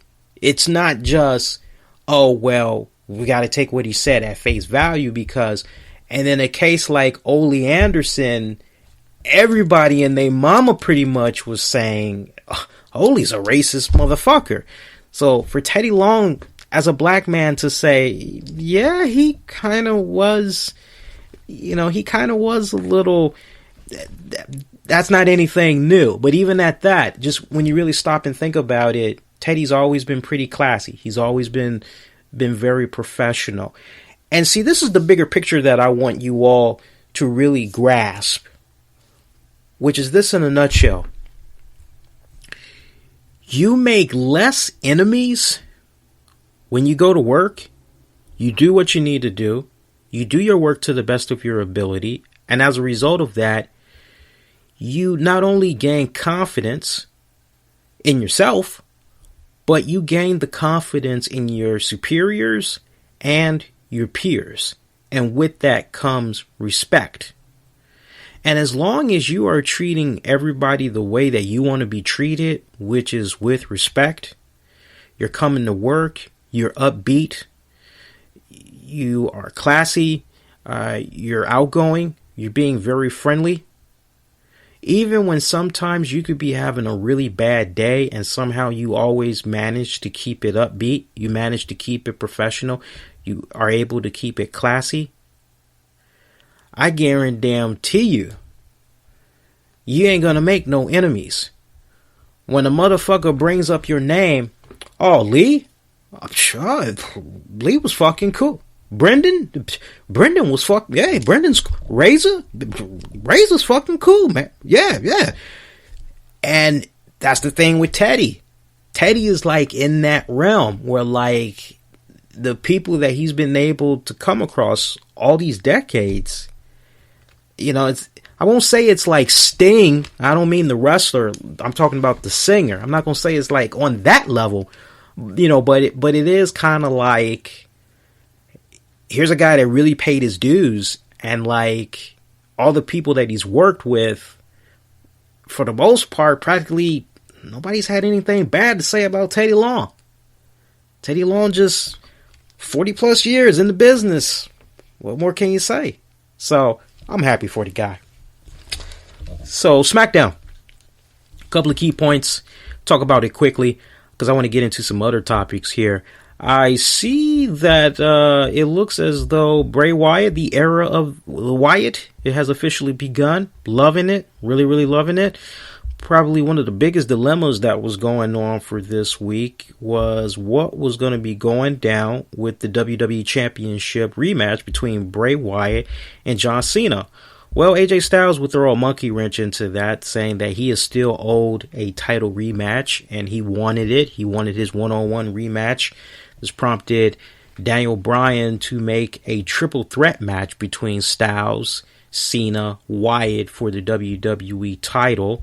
And we did see Bray Wyatt retain, but not without a little bit of controversy. As the finish, we had ended up seeing Randy Orton come down to the middle of the ring. We got Mauro Ranallo, Otunga, JBL, Phillips. They're all hyping this great moment because it's like, here's our SmackDown main event. This is awesome. Here we go. Sparks are about to fly. Let's see what goes down here.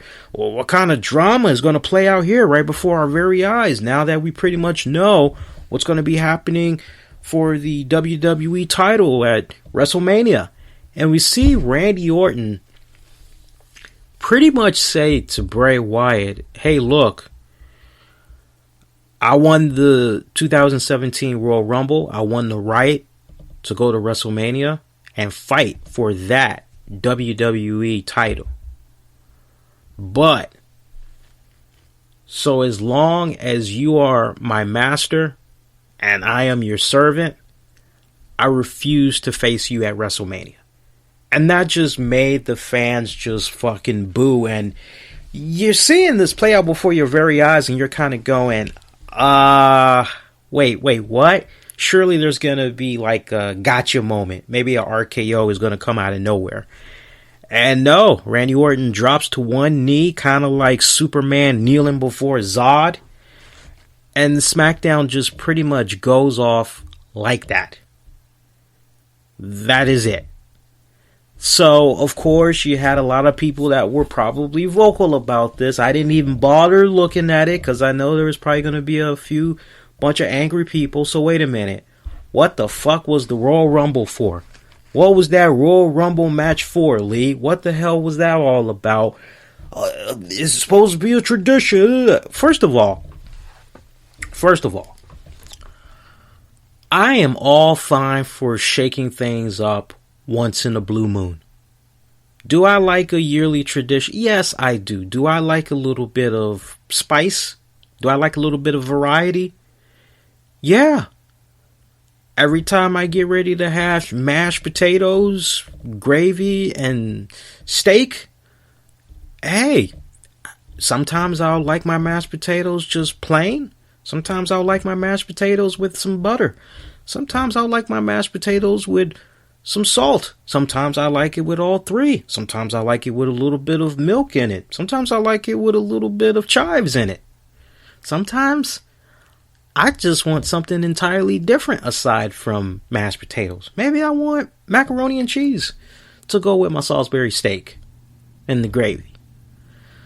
I'm all fine for them switching it up the way that they did it. Now, if you ask me for my 2 cents from a distance, what I personally would like to see happen with this scenario, well, obviously a new tournament is going to be underway. And honestly, and I say tournament, I don't think it should be a situation where you cram some shit in 1 week, do a battle royal, although that's probably the route WWE may go, but if it was up to me, I would love to do some type of a 2-week tournament on SmackDown. And basically, I would get it down to the final two. They would face off. Winner goes on to face Bray Wyatt for the WWE title. And quite honestly, I would love for that person to be Luke Harper. Hands down. I would love for that person to be Luke Harper. Luke Harper still has unresolved and unfinished business with Randy Orton and with Bray Wyatt. And I personally would just love to see a scenario play about where Luke Harper faces Bray Wyatt for that title. The fans have shown to WWE that, hey, we kind of got something here with Luke Harper. Now, how far can we take this? And I'm a little bit on the fence with that. Because we've seen WWE try to do a little something with Luke Harper in the past. And it was kind of like, okay, let's stop. So my first question to the WWE is just how committed are you to Luke Harper as a singles guy?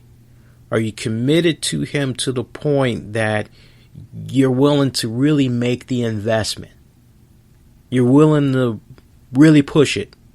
You're willing to push that envelope. You're going to go all the way with him.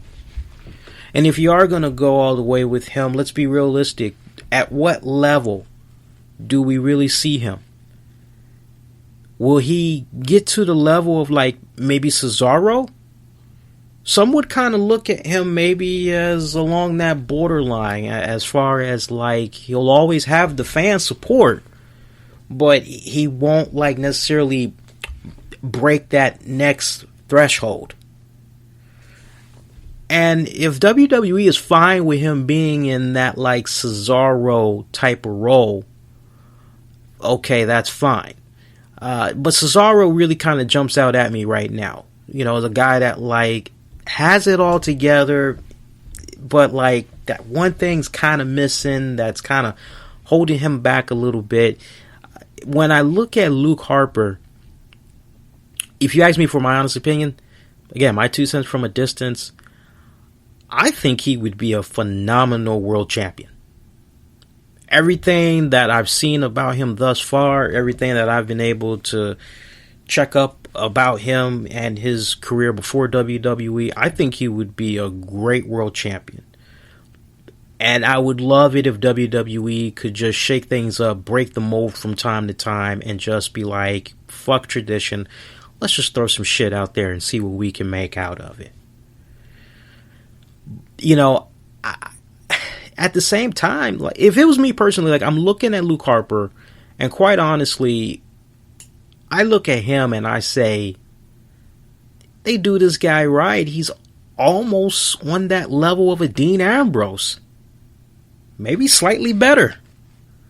So again, the question is, how far would WWE be willing to go with a Luke Harper? Now, I'm not saying he gets the strap at WrestleMania, but just the way things are kind of playing out right now, I would so like freaking love it if freaking Luke Harper would face Bray Wyatt for that title. And then, of course, you're kind of like, well, damn, what kind of factor would Randy Orton be?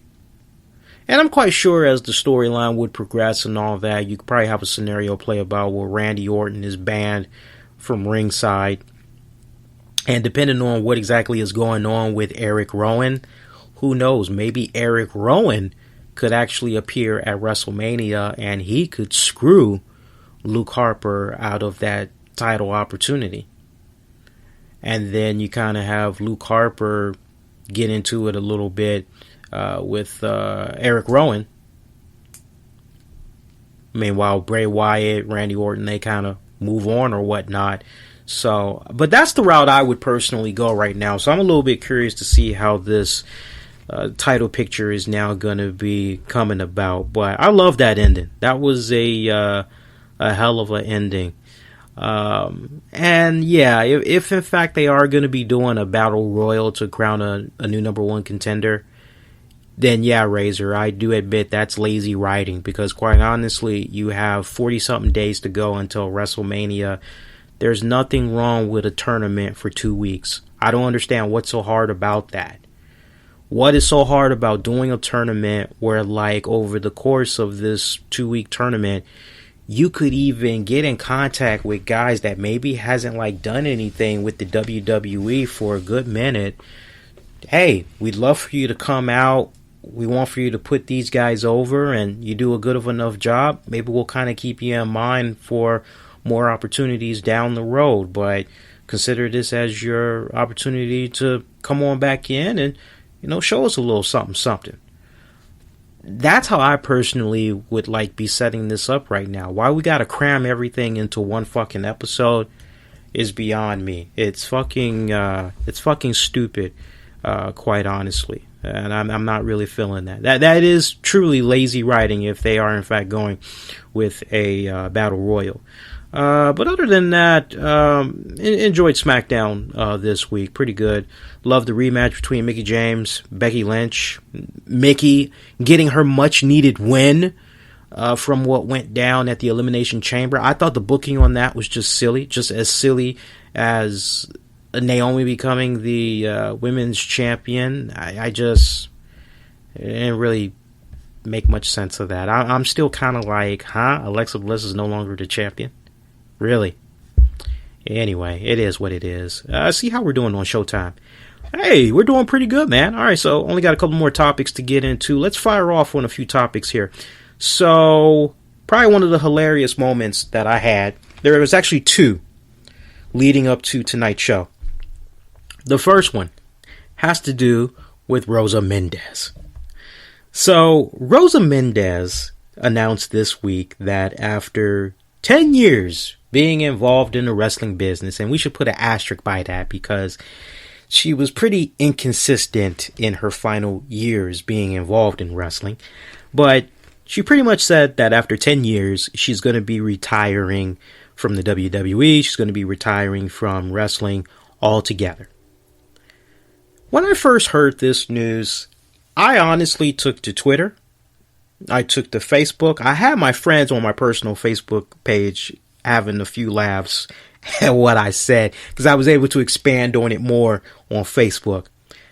I basically said, finding out that Rosa Mendez is retiring from the WWE and wrestling is equivalent to me finding out that my garbage collector man for 23 years, who I've never seen before in my entire life, decided to retire. I never knew. I never cared. I give two shits. That's my honest take when it comes to this whole Rosa Mendez thing. It's like, huh? So I'm like, Rosa Mendez, I really am gonna miss her. Remember that feud with, what was that feud exactly? Well, remember when she had that match against, I can't exactly remember you know what I'm talking about, right? Or how about that time yeah, you know, right? Yeah, remember? What about Total Divas? She did Total Divas, right? Remember that episode where she, you know that thing. I can't recall, like, I mean, seriously.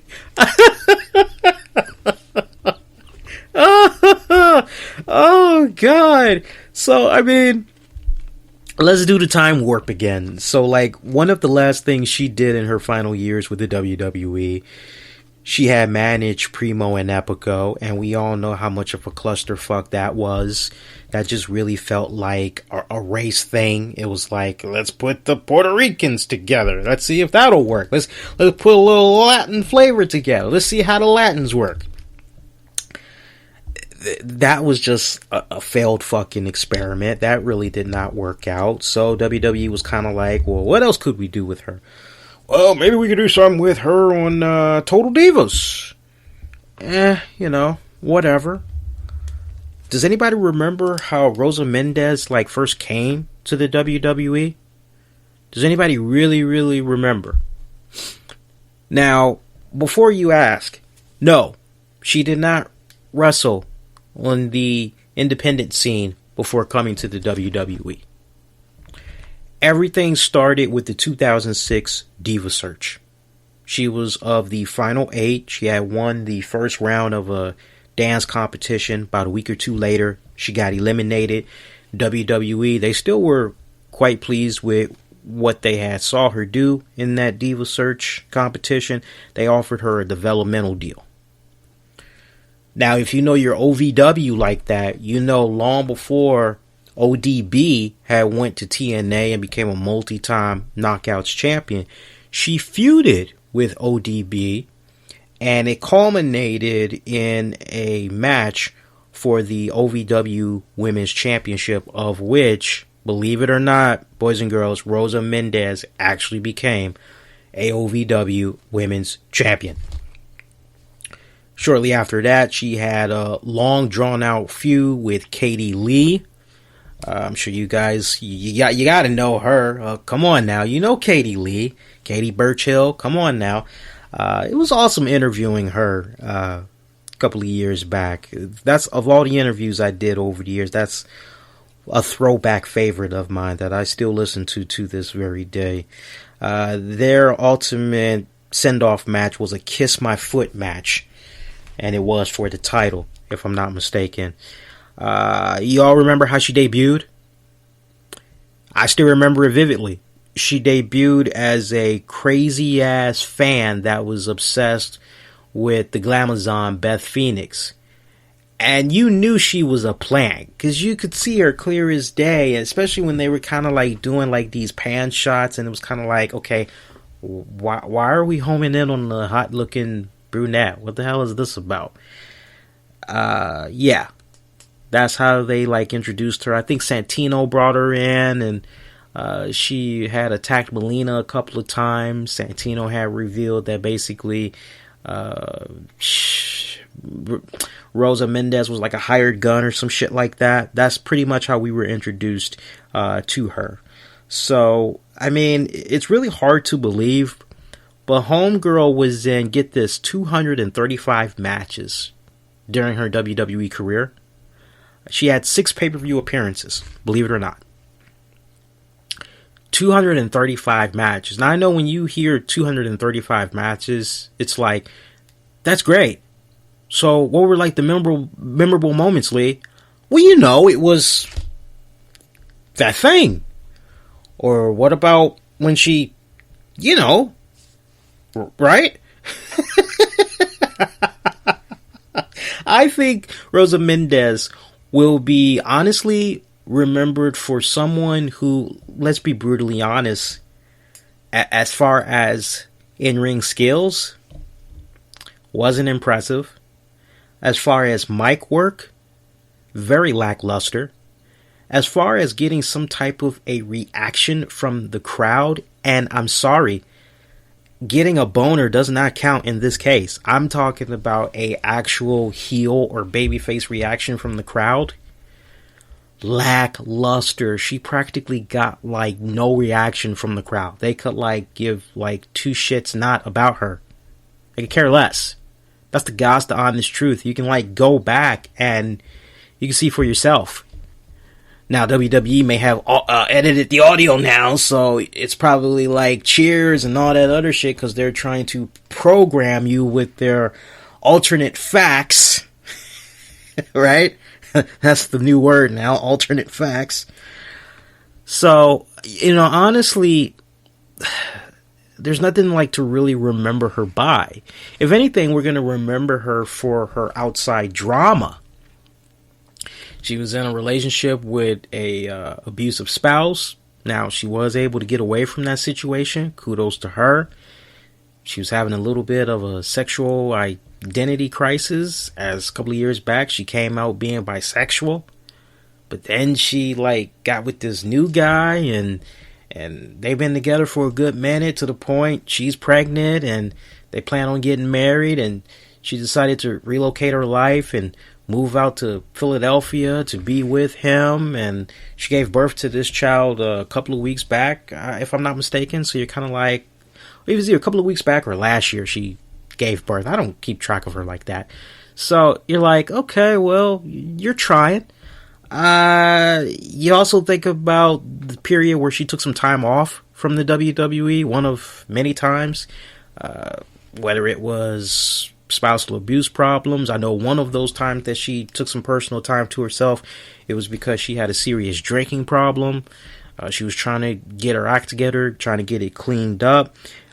We know for a fact, according to at least Kurt Bauer, who's a former WWE creative team member / writer, he had talked passionately about how Michael Hayes made a serious boo-boo when Hayes and Rosa Mendez were spotted at a bar drinking together.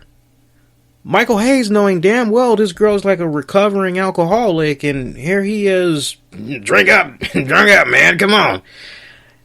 That led to him getting not fired, but suspended. He should have been fired, though, but that led to him being suspended for several weeks. So, honestly, if I could give any type of advice to Rosa Mendez, it really kind of comes off as though she's trying to turn her life around. She talks about how she's always been inspired by Trish Stratus, and she's gotten to that point right now where she's started up her own website. She's got this nice fit mommy program that's going on, trying to empower women that are pregnant, and then even after they've given birth, trying to help motivate them to continue to stay in shape and everything, giving them nutritional tips, all that good stuff. And all I gotta say is keep at it. As long as you're surrounding yourself by positive things, positive people, you got that positive energy, continuing to be in your inner circle, you know, hey, I wish you all the very best. And I do mean that sincerely. I do think it's kind of funny, though, that after 2 days, she's asked if she'll ever come back to the WWE, and she's like, oh yes, oh, I'd love to, I love to come back. And it's like, wait a minute now, can we just kind of take it one step at a time? Like, seriously, can we take it one step at a time? So yeah, I thought that was kind of funny. See, what else? Kurt Angle, he's making the headlines. Wrestling Observer's reporting that there's apparently some plans for Kurt Angle to at least do some wrestling for the WWE in the near future. It's being said that maybe he'll do something during WrestleMania weekend, but honestly, a lot of stuff is up in the air right now. I do see him doing a little something at WrestleMania. If you ask me what I honestly would like to see at WrestleMania, I honestly would love for there to be some type of a spot where Rusev, minus the mask, is bashing the hell out of America. He's just on this big old tirade, and I would love to see freaking Rusev pledge his love to Mother Russia and all that other shit. That'd be fucking awesome. Wait a minute. Help me out, Rusev. Did Rusev build himself from Russia? It's been so long now. I can't remember where the hell he was building himself from. The Bulgarian brute. That much I know. But basically, the point I'm getting at, I just want to see Rusev bashing the hell out of America, and Kurt Angle just comes out. Maybe Rusev could do like an open challenge at WrestleMania. Kurt Angle comes out, whoops his ass, quick Angle slam. That's pretty much it. Great WrestleMania moment. I personally wouldn't mind seeing that go down if we could see it. That's how I would like it to go down. Darren Young underwent successful surgery in Birmingham, Alabama after suffering an elbow injury during a WWE main event taping back in January. Looks like he's going to be out for 6 months. Just thought I'd share that with you guys. So much for making Darren Young great again. Can we make Darren Young, I don't know, better? That honestly would be... Don't even get me started on that. AJ Lee's new book is going to be coming out on April 4th. Her book is titled Crazy is My Superpower. So far, these are the only book signings that she's going to be doing right now. And give you a heads up right now when more dates are forthcoming. But it looks as though we got April 4th, book review in Huntington, Long Island, New York. April 5th, Barnes & Noble on Warren Street in Manhattan. And April 6th, she's going to be at the Bookends in Ridgewood, New Jersey. Anybody that's thinking about going on down there to meet her, let me know, man. Maybe I could hook you up with a little bit of money and or maybe some copies of her book, and maybe you could get them autographed. Of course, you could, maybe keep one for yourself, and I don't know, maybe we can try to give a couple away on a future episode of the RCWR Show. That would be pretty nice to do for you guys. I'm definitely going to be checking that out. I look forward to reading that book. See, what else? Something else was... Oh, my God. Did you guys hear about this story? I was just flabbergasted when I had read this story. So, you had a Supreme Court judge rule in favor of a former Burger King employee who was fired after taking home, get this, approximately 50 cents worth of food from Burger King. You heard me right. 50 cents, like the rapper. 50 cents. Now, this woman was a cook for Burger King for 24 years. Her name is Usha Ram. She was awarded $46,000 in a wrongful dismissal lawsuit. Now, she was earning a bare cheap-ass minimum wage as a cook while working at Burger King. The one she worked at was a restaurant out in Vancouver. She worked at a Burger King out in Vancouver. And according to the court documents, her education, it ain't on point. She can barely speak a lick of English. Basically, what went down was, you got to take it back a couple of days after Christmas 2013. She had forgot her wallet. She left it at home. And she asked her general manager if she could have some food.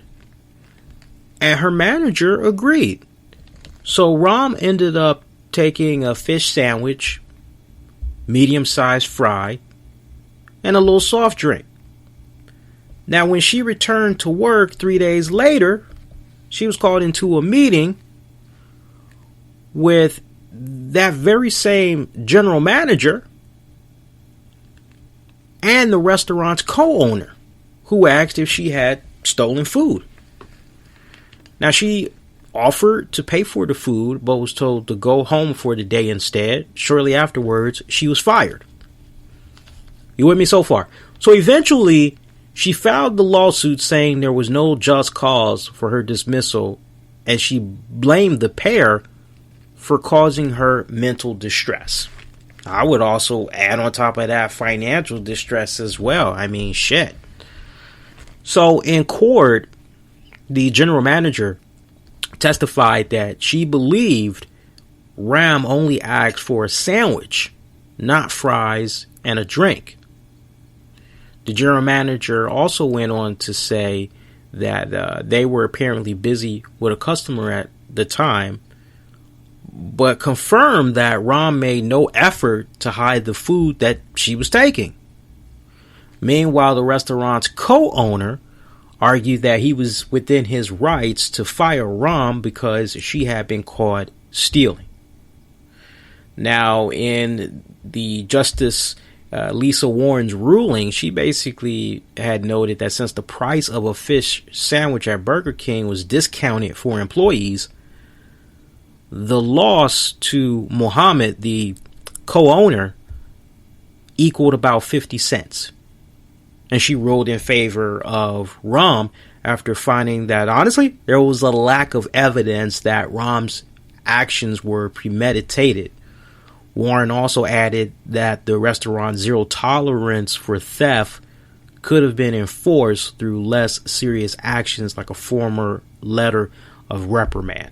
So I don't know about you guys, but like when I hear shit like that, first off, good for that fucking former Burger King employee.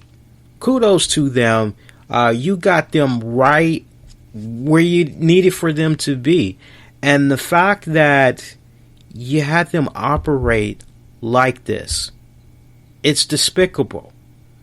I mean, here's this person in their 50s, and they've put in almost 25 years as a cook at a Burger King.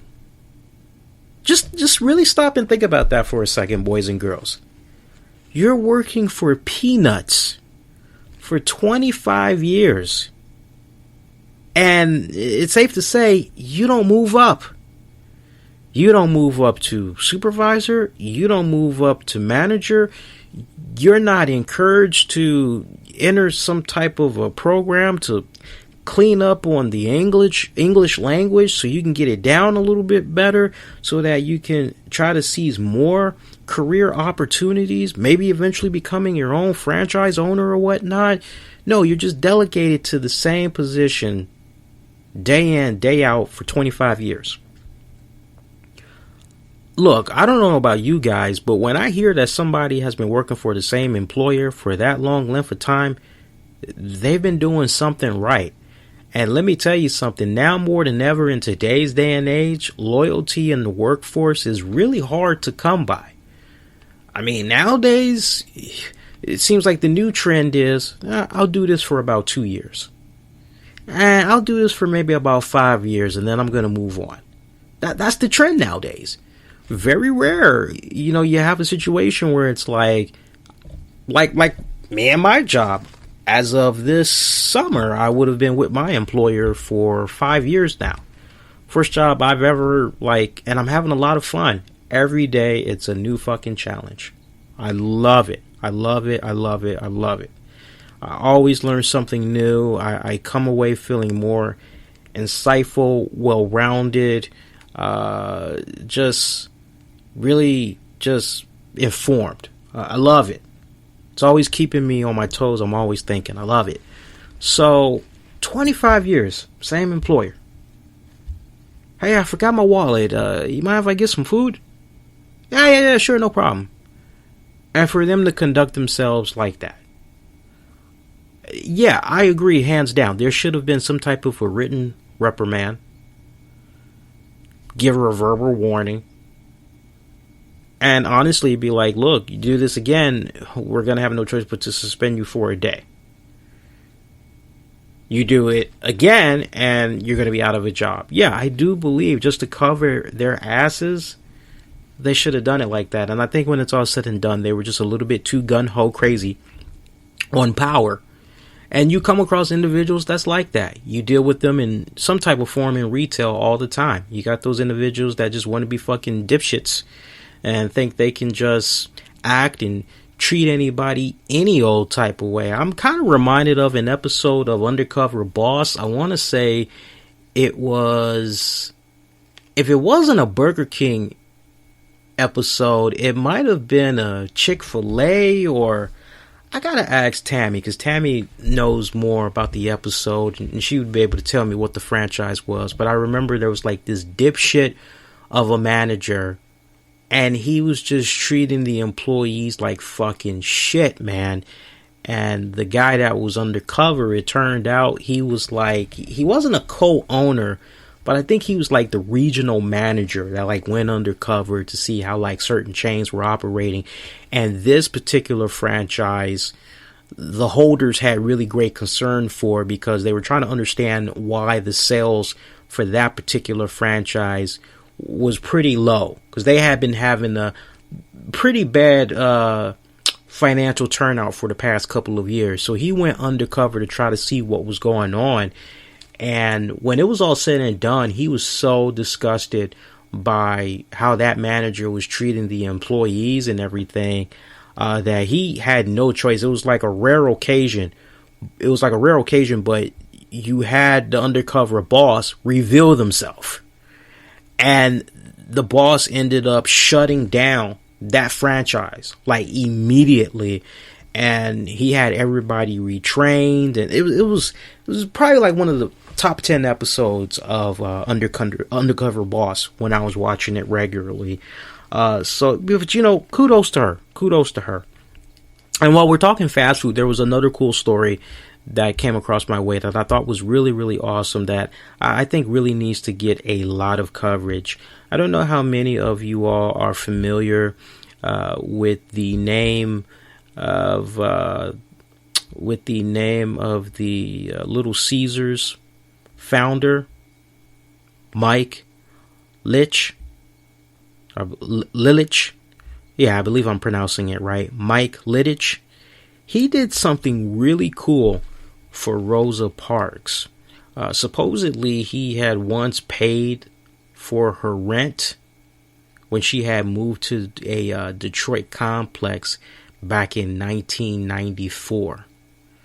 And honestly, he just did that because he appreciated everything that she did with regards to the civil rights movement, everything that you've seen, the little WWE vignettes with the whole bus. So we don't need to go over that whole respected spiel, but I thought that was really cool that he had did that for her. There was a lot of good deeds that he apparently had did, and the reason why this is kind of like newsworthy, in case you all don't know, the Little Caesars founder and owner of the Detroit Tigers, Detroit Red Wings, he had died last Friday, and there were just a ton of good deeds that he had conducted over the years, and that was just one of them that he quietly just kept to himself. He just wanted to do something just to be doing something cool, man. So, you know, it's nice hearing really cool, uplifting stories like that. Really awesome. JBL. Got some sad news. WWE has decided to cancel his Legends with JBL series. I tweeted to JBL. From time to time, he's actually favorited and retweeted some of my input as far as like certain episodes of Legends. And I I'm a little bit dumbfounded by that. I think WWE, to echo what JBL has said earlier tonight, they made a big mistake in canceling the series. I'll top that by saying I think that was one of the sleeper hits on the WWE network amongst fans that truly could appreciate that nice, good throwback talk of wrestling from yesteryears, and just the way JBL was able to conduct himself. He was pretty much able to be like not JBL. He was able to be John Layfield, and there's a big difference between JBL and John Layfield. JBL is this loud, obnoxious, kind of smug, smart-ass jerk of an announcer / commentator, but when you get John Layfield on Legends with JBL, he's very calm, he's very reserved, very insightful, researches the hell out of his topics, to the point it's like anybody that is in the podcasting business that's still kind of like a up and comer, even a veteran podcaster, radio show host, can look at the way that he conducts his interviews, learn a thing or two, and apply it to their craft respectfully. To say you wouldn't feel inspired, or to say that like he didn't do a really great job, you'd be cheating him and yourself. You'd be lying, basically. And every time, it didn't matter what the episode was, it just seemed like JBL was always able to shine, had really great guests, and it's just sad that WWE is deciding to pull the plug on this. I hope that WWE reconsiders, because when it's all said and done, a big bulk of the fans that are checking out the WWE network, I would like to believe, do care a great deal about that type of stuff. But in true essence, I think what it honestly might really come down to, WWE may ultimately be saying, if it's not really making us dollars, it's really not making any sense. And I say that with an S. And that's the day and age today, sadly. So I'm definitely dumbfounded by that. Really great series. I just hope that WWE can, maybe do a little bit of tweaking. I said it many times over the years, and I'll continue to say it. Shit, it's even up on the YouTube channel right now. WWE needs to bring back the Legends of the Round Table. I'm not going to get any more in depth about that. If you want to know my candid thoughts about the Legends of the Round Table, look up YouTube. Just look up Legends of the Round Table, RCWR Show, and you should be able to pull it up that way. So, other than that, I will get to the talk of Josh Matthews in just a quick second. Let me just make sure that there are, because that's actually in the episode description, for those of you that maybe didn't read that just yet. And other than that, yes, we talked about all that. How much time we got? I will save that for Facebook Live. I'm looking at one topic that I wanted to get into tonight, but I'm actually going to save that for YouTube, and I'll actually forward some of you all questions to the Q&A that we're going to do this week on YouTube for you all. So yeah, let's end it on this note. We'll end it on Josh Matthews. So, I know this has probably been beaten to death, but I'm going to sum it up real nice with a pretty little bow on it. Yes, I am aware of Josh Matthews and the infamous TNA My First Day video. Now, just to kind of basically recap it for you guys, Josh Matthews is part of this little TNA series with this blonde-haired woman. I don't really know her name. I don't really care. I don't particularly care for the TNA product right now. I'll talk about TNA next week, though, for sure. I did watch an episode on my DVR tonight. I have tonight's newest episode recording right now. So I'll definitely, because I know it's been a while, I'll talk about some of the things I've been seeing with TNA, where it's been kind of going right and where it's been kind of going and how I can get it a little better.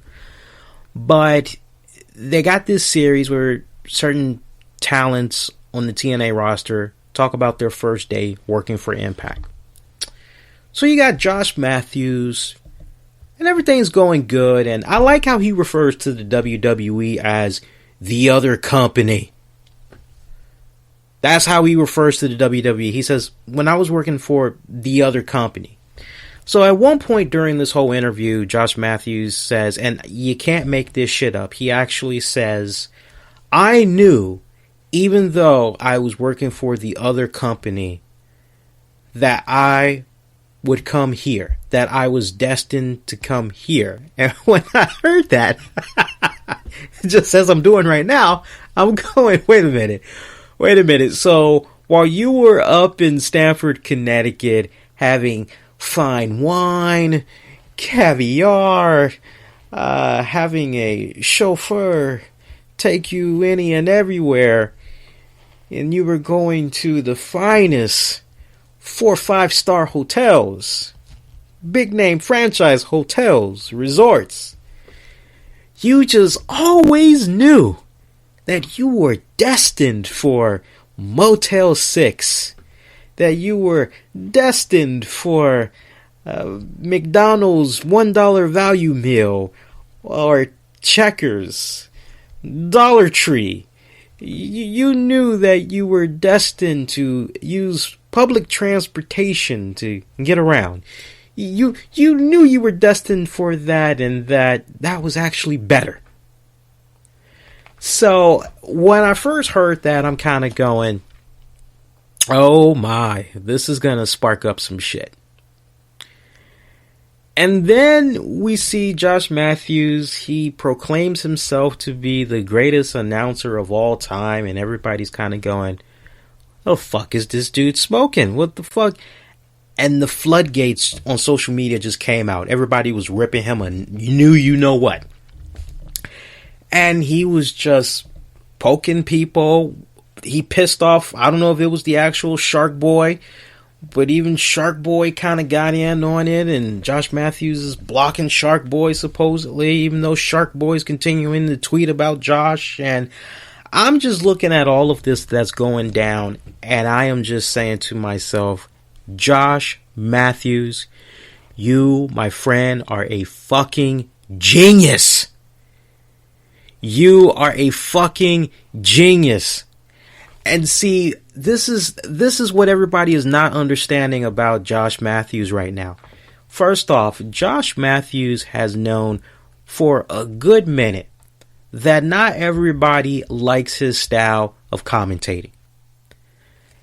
If you ask me, look, Josh Matthews sounds like he has something stuck up his ass. And I say that in all due respect. But he sounds, God, he sounds like, I don't know, he just sounds like he needs to go like, he sounds like he needs to go hit the can. He really does. I mean, just picture Josh Matthews in your... I mean, he sounds like maybe he has hemorrhoids or something. He sounds like he has hemorrhoids and he is just like in his chair and he's trying very hard not to like sit on his ass because, you know, he doesn't want to sit on that fucking hemorrhoid. But like, I laugh whenever I watch TNA Wrestling because I got poked. Oh, daddy, it's going down now, daddy. Now watch out there. That go be bad. And then I got to hear Josh Matthews, Eddie Edwards coming down to the... Now, wait a minute. I got to do this right. So you got Josh Matthews. He's like, and here comes Bobby Lashley. Lashley coming down to the ring. Lashley, what's he going to do to Eddie Edwards? And it's just like, Josh, take it easy, man. What's going on? What's going on, man? You need some more fiber in your diet, brother? Like, you know, get some preparation H, man. You'll be all right. But Josh Matthews is a fucking genius because Josh Matthews has known, it goes as far back to his tenure in WWE. Now, I think the argument could be made that, hey, Josh Matthews or David Otunga, I think a lot of people would say Josh Matthews. But when it's all said and done, Josh Matthews has known for a lot of years that there have been fans as far back to his tenure in WWE that just did not like him. And it has continued coming over to TNA Wrestling. And you know what?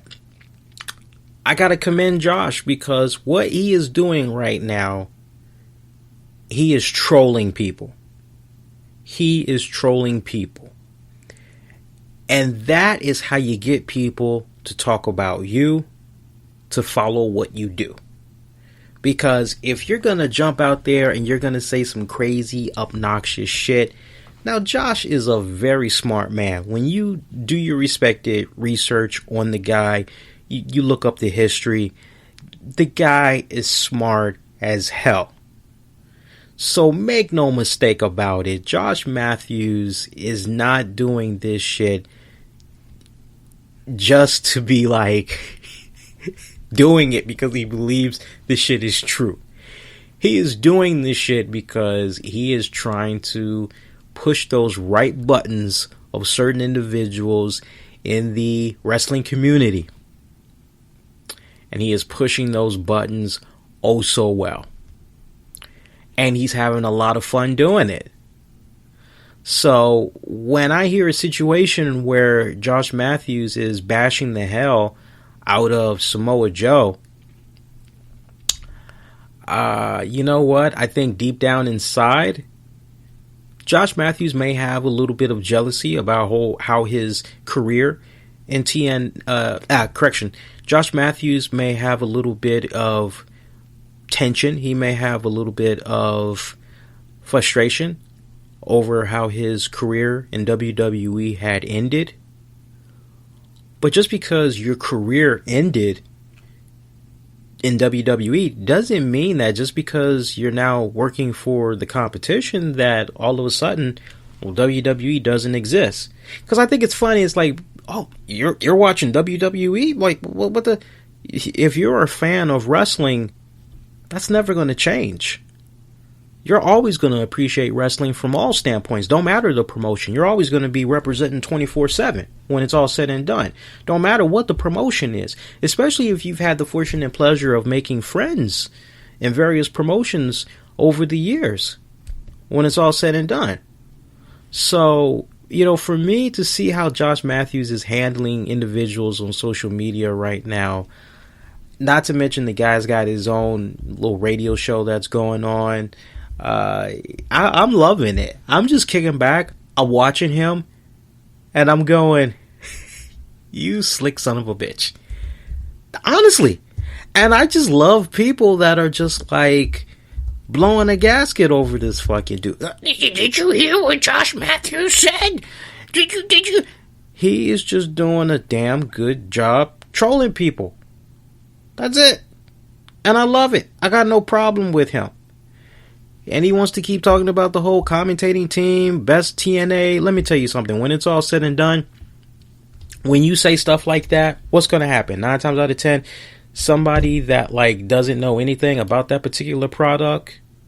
Okay, well, let me go watch this. Let me go see what this guy is talking about. Let me see what the hell. Do you honestly stop and think for a minute? You really think Josh Matthews thinks he's better than Jim Ross? Thinks he's better than Gordon Sully? Thinks he's better than Bobby the Brain Heenan? Thinks he's better than Jesse the Body Ventura? He would probably love to be in the conversation with those guys just from an ego standpoint, but he knows deep down inside that he's not in that same league. But let me tell you something. When you're trying to spread some type of brand awareness, when you're trying to get people to talk about you on social media, that is sometimes how certain people will play the game. And he is playing it right now. And you all are suckers for it. Those of you that have responded to him, you've played right into his hands. As soon as I saw the thing with TNA, I was like, and see, this is what's really funny. This isn't the first time that Josh Matthews has taken these, what some may consider to be odd shots. Over the years, Josh Matthews, since he's been with TNA Wrestling, over the years, Josh Matthews has said and done some questionable things that kind of make you go, wait, what? I remember an instance a couple of years back. It was after he first joined TNA Wrestling. And there was an exchange that he had with Jim Ross. Can't remember the exact circumstances. But I remember Josh was trolling JR. And JR and him, they kind of kept going back and forth. And Josh Matthews kind of realized that, like, hey, I think I kind of got something going on right here. But that was an instance right there where, like, it almost, like, backfired in Josh's face, because so many JR fans, like, came to try to represent him and everything. And I remember eventually Josh kind of backed down a little bit, but not to the point that, like, I don't recall him issuing an apology or anything like that. But I do remember him kind of backing down. But this isn't the first time that Josh Matthews has been a troll on social media. A troll in a way where he's trying to create some type of buzz for himself and his brand, and at the same time, if TNA can somehow kind of benefit from it as well, from the standpoint of maybe it'll kind of bring in more eyes to the product, yeah, sure, why not?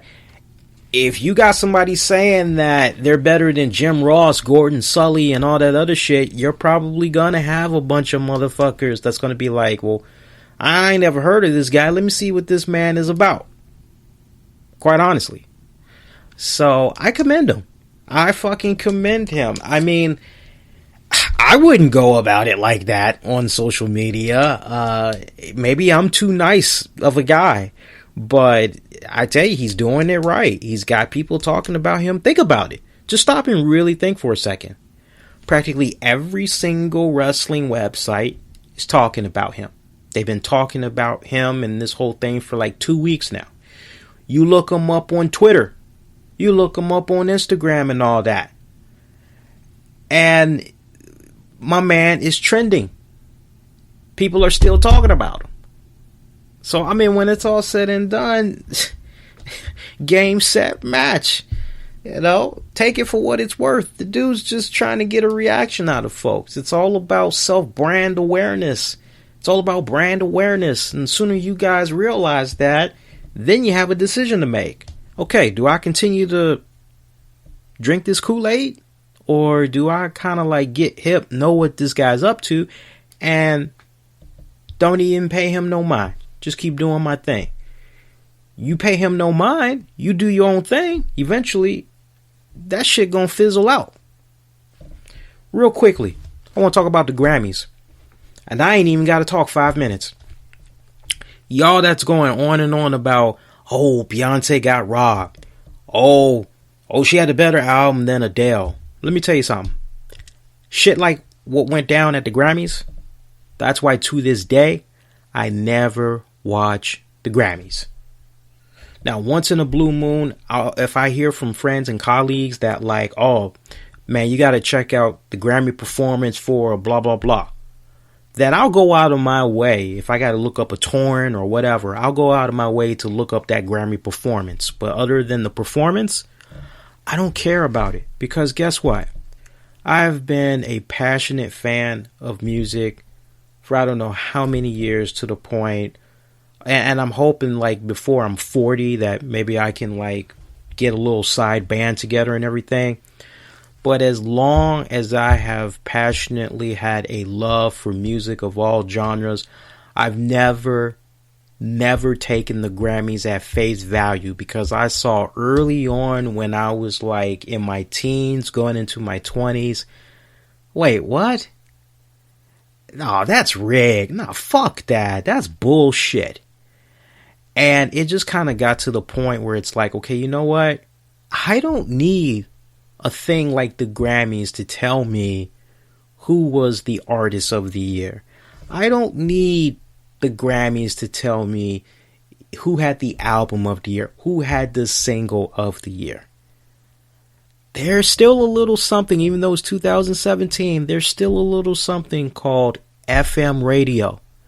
And I wish now more than ever all the cell phone providers would fucking come together already and unlock the feature, because it's there in your phone, be it Android or iOS or what have you.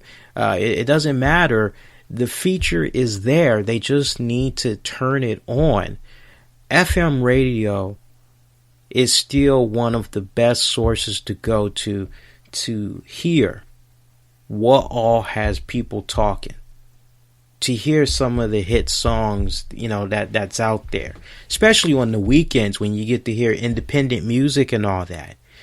Don't get me wrong, the iHeartRadio, the Pandora and all that, they're good as well.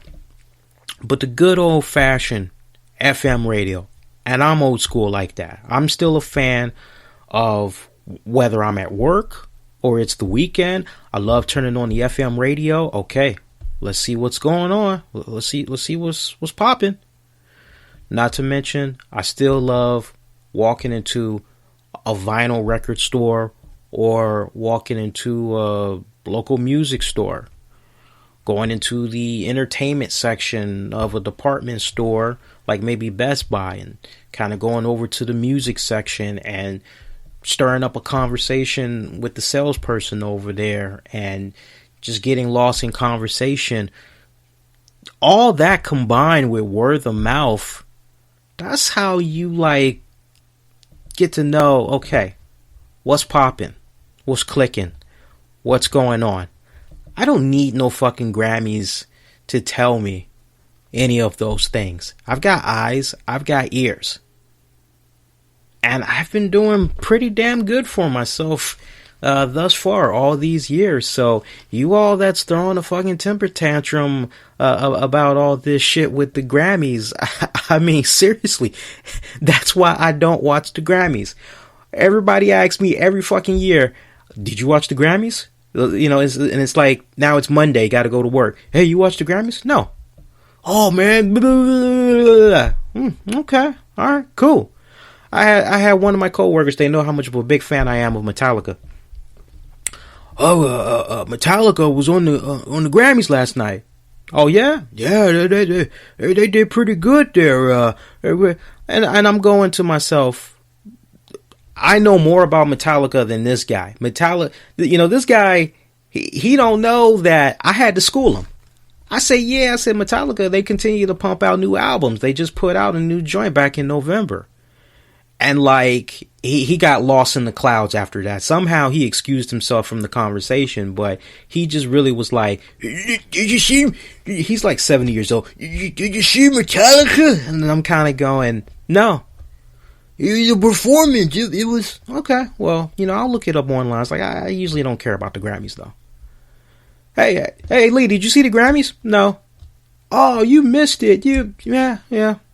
I'll read about it online. I don't really care too much for it. That's my nice way of kind of saying shut the fuck up. Seriously, that's my nice way of saying shut the fuck up. But yeah, I don't care about that shit. I don't need. I'm telling you, when you got your circle of friends, when you got the FM radio, when you know people that work in the vinyl stores, the music department, in the electronic section and all that, when you're picking up the Source magazines, Rolling Stone is still pretty good to a certain extent, but I think I might comprise a list of magazines that I used to read from high school going into first half of adulthood, and share some of those with you all. But when you just combine all of those things, you don't need the Grammys to tell you all that shit, man. Seriously. So everybody that's bent out, welcome. How you think I felt 10, 15, 20 fucking years ago? Where the fuck you been? Seriously. So other than that, man, I think we covered all the topics, man. I'm just checking over the synopsis here one more time before we get ready to wrap it up for the night. And I see some of the questions that I got. I'm actually going to forward some of these questions to this week's Q&A. Follow me on Facebook, Twitter at the RCWR Show, Instagram as well. And I think either Friday or this Saturday, we're going to do the Q&A for you guys. I'm actually going to get with the missus and try to figure out when she would like for me to hammer this down, because I know we're supposed to be doing something this weekend. So if we can do it Friday, we'll do it Friday. If we can do it Saturday, we'll do it Saturday. So we'll play it by the ear. And meanwhile, your next edition is going to be coming at you guys regular day and time, Tuesday night. the 21st of February, 10 p.m. Eastern. Will be coming on live after SmackDown. I'm looking forward to that. And make sure you like this episode. Yeah, like the episode. Click that favorite heart like button. Shout out to everybody that checked out the show on the downloads, or gonna be checking it out on the download. Shout out to everybody that's gonna be checking this out at all the usual platforms, man. Appreciate the love and the support as always. Those of you that check this out live, appreciate the love and support as always. And if you have not done so, you like what I do, word of mouth helps, man. Leave a good, strong, preferably a 5-star rating, review. Of course, if you ain't got nothing nice to say, just keep it moving along. But I know we got some good people out there, so represent as always. All right, I'm out of here, guys. Catch y'all next week. Everybody, take care.